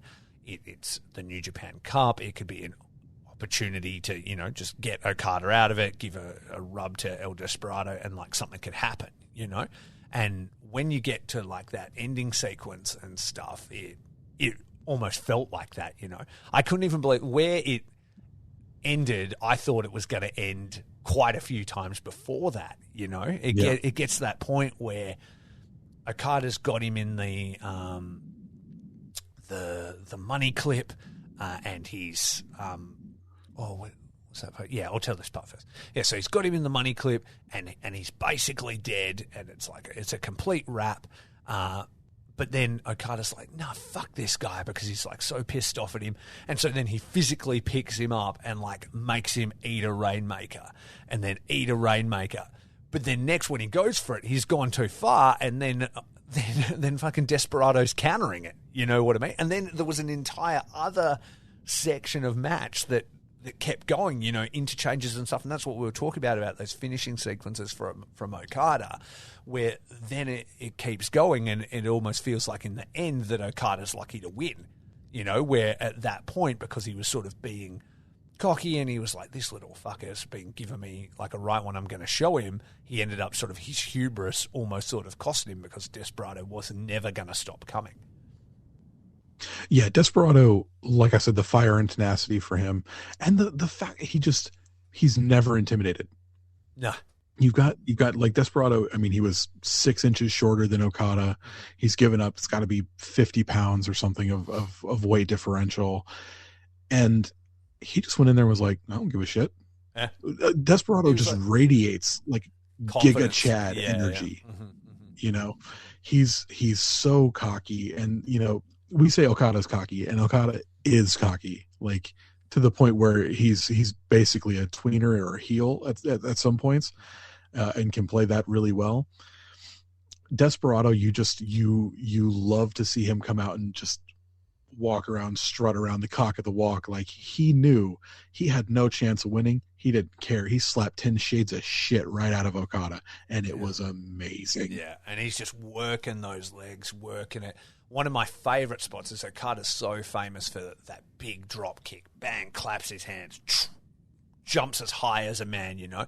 He does that, and fucking Desperado just swings under his legs, almost like dragon screw leg whip. Bang, so straight into the numero dos, like finisher. And I was like, holy fuck, this is the kind of stuff that happens in Okada matches. He would have been thinking about that from watching Desperado and be like, hey, there's probably a way we can do something here. And dude, like, Okada looks like he's going to die. You know what I mean? He's like in pain, and it's just something like, it was just great. I didn't get a chance to watch it multiple times. I only got a chance to watch it yesterday, just the once. So you've probably got a little bit better grasp of the whole match than me. But I was just left going, what a show. And it just, like, both guys look like $1,000,000 after it. Well, that's exactly what it is. Like we said, the way that Okada is able to progress his matches from start to finish, those amazing, exciting finishes, and the way that no one can physically tell a story like Desperado. Yeah. So you have those two like at the peak of their game. Right now, Desperado's on top of his game and getting better. And Okada he's king of the mountain right now. So you have two dudes who are just on another level. And the thing that they were able to put together was otherworldly. Yeah. It was so good. And yeah, like you said, the drop kick to dragon screw leg whip right into the stretch muffler numero dos. Oh my God, so good. I don't want to break down like move by move by move, but like there's sometimes you see things where you go, Jesus Christ, what was that? Yeah. You know, like, and like Okada's so long and rangy, you know, that like when he's got Okada's legs over his shoulder and he's like trying to grab his arms and like twist him, and it was just like, he's got this dude in a pretzel. That's the world champion. That's the best wrestler on the planet.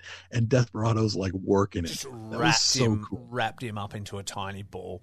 Kevin Kelly had a great line in this one where Okada's on the ground. Desperado had him in that. I forget what it's called, but essentially their legs are wrapped together. So Desperado's on top of him and pushing down on his legs, like a really dominant position, like kind of on top of him, pushing down on Okada's crossed legs. And Kevin Kelly said they're all the same size on the mat. You know what I mean? The height difference doesn't matter. And that was Desperado's entire thing throughout the match. They were saying that he was like saying, who's the junior now? and stuff like that, when he had him holding. So you can only imagine like the cocky shit he was saying, because he's like, motherfucker, I got you where, it doesn't matter if you're 6 inches taller, because down here we're equal, and I'm going to wrap you up and there's nothing you can do about it, kind of thing. And it was awesome. Yep. Yeah, exactly. I love as well, sorry to cut you off, but I love as well how New Japan aren't afraid to fucking end matches clean. You know what I mean? Yep. A lot of American wrestling and stuff, that match would end because there was a run-in or it's a roll-up and, we've protected both guys and stuff like that. No, Okada is the champion of the world. Of course he's going to beat the junior heavyweight champion, and that's just it. Yep. You know what I mean? It doesn't take away from Desperado. He got very close, and everybody respects him for his effort. But you can lose in New Japan and not be a loser, Yeah. Yeah. And I you don't need to worry about protecting both guys when both men are champions. Yeah. A champion versus champion match, it's not a unification. There's no way that Okada's ever going to be a junior. The dude's humongous. Yeah. Right. So like, you don't have to worry about a wonky way of having a distraction roll up like WWE does 14 times a week. Mm-hmm. You don't have to worry about that nonsense. And I think that's part of why people hate the House of Torture so much, is because it takes away from those clean finishes that people expect. Mm-hmm. But like you've said, you'll argue that distractions and things and run-ins and shit like that has a space in wrestling, and it does. But whatever.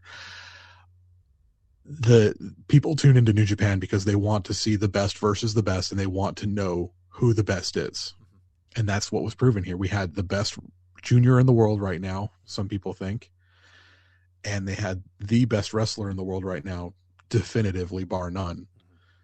No one better. I'll say it again. No one better than Okada. And, those two went at it for 30 minutes. They had an absolute monster of a match. And I might watch it again before I go to bed. It's 2:13 in the morning. I might watch it again before I go to bed.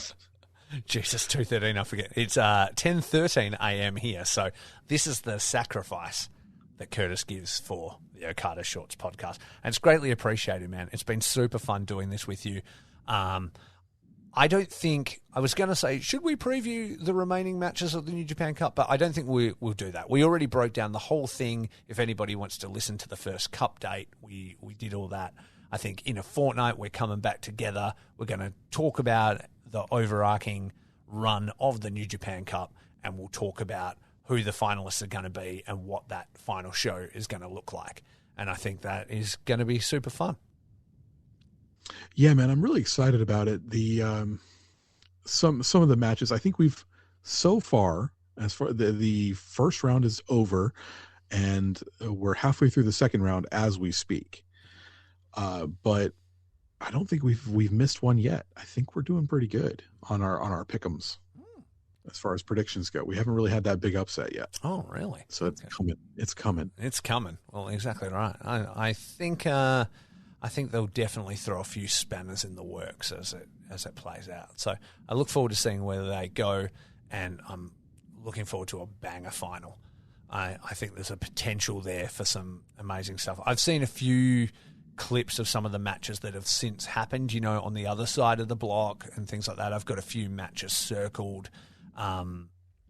And yeah, I can't wait to see it all play out. I might go watch some more. There's one coming soon. Yeah. There's one coming soon that I'm so excited for, man. Yeah.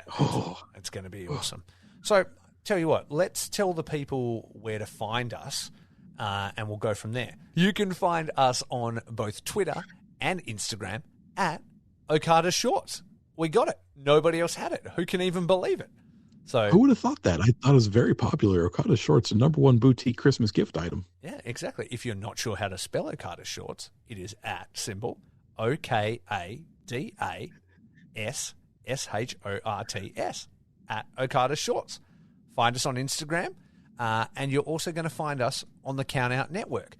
The nice people there are going to be posting all our episodes and doing our editing for us, because we're both very busy people who already do podcasts. So creating another one is insane. So thank you to the team at Count Out, and we're looking forward to churning out tons of New Japan content. anything to say to the people? Tell the people where to find all your other stuff, Curtis, since you do like 50 other podcasts. Ooh. Okay. So my other podcast, as I mentioned before, I have a wrestling podcast where I talk with a friend of mine called Smark Foundation. We talk about current wrestling, retro wrestling, all sorts of things, anything that just kind of gets us tickled. I also have a gaming podcast where I talk about things like tabletop role-playing games and wargaming, Warhammer 40K, Dungeons and Dragons, all sorts of stuff like that. That one is called Throwin' Dice. You can find us on anywhere where you can find this podcast. You should be able to find those too. You can also find me on Instagram at ldestructo83. I'm also at Twitter at ldestructo83. I'm very active on both of those social media platforms. So please come and find me and tell me I'm wrong about something so I can block you. Fair enough. And myself, I do another podcast called Faces and Feels. It's a pro wrestling podcast where I interview wrestlers is mostly what I do. Sometimes I'll put in bonus episodes like I did the New Japan Cupdate recently with Curtis, or occasionally my friends will come over and we'll eat some snacks and watch All Elite or something like that, and we'll do, a group episode about it. But mostly it's me interviewing wrestlers. I have a really extensive library now, especially within the deathmatch wrestling community. I've been lucky enough to speak to some of the greats as far as that goes. I've even got some interview with New Japan wrestlers such as Robbie Eagles. And so, yeah, that one's keeping on. I was about to be episode 100 this week, but unfortunately my wife has been sick, so I'm going to hold off on that until I can give it my full attention. And so, yeah, you can find Faces and Feels on all of your reliable social media platforms. So same place you would find, podcasting platforms. So the same place you would find this. And you can find me on social media at Faces Feels Cast. And that's it, man. We've done it. That's it. We're victorious. Number one. It's the first step in a new journey. Yeah, exactly. It's exciting. I'm looking forward to what we're going to do here.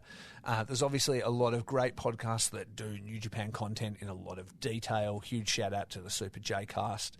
I wasn't going to do a New Japan podcast because I feel like they're the absolute best at it. But what we're going to do is just our own spin of two friends having fun and watching New Japan. So hopefully we can walk in our own lane and do maybe even some crossovers with those guys down the future. I'd love to hang out with Joel and Damon and just generally share the love of New Japan Pro Wrestling. Yep, sounds good to me, man.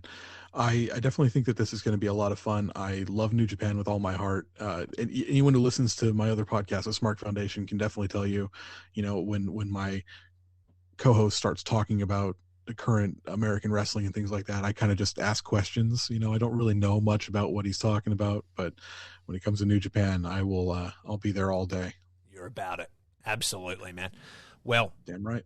Okay. Well, normally, if it was my podcast, I know my sign-off.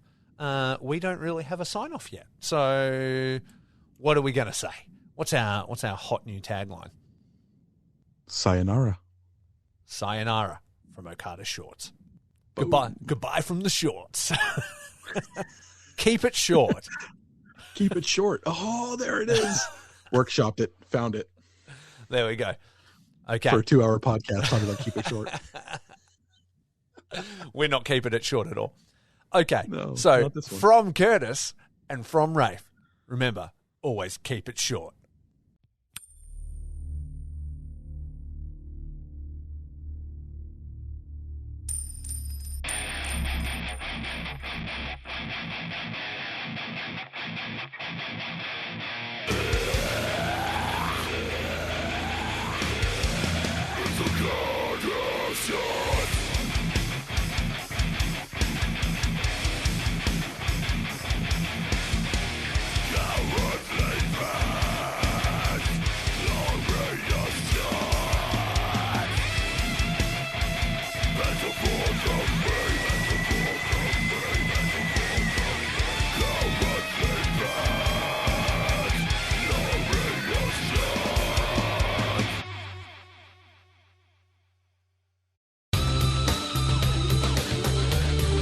This has been a Count Out Podcast.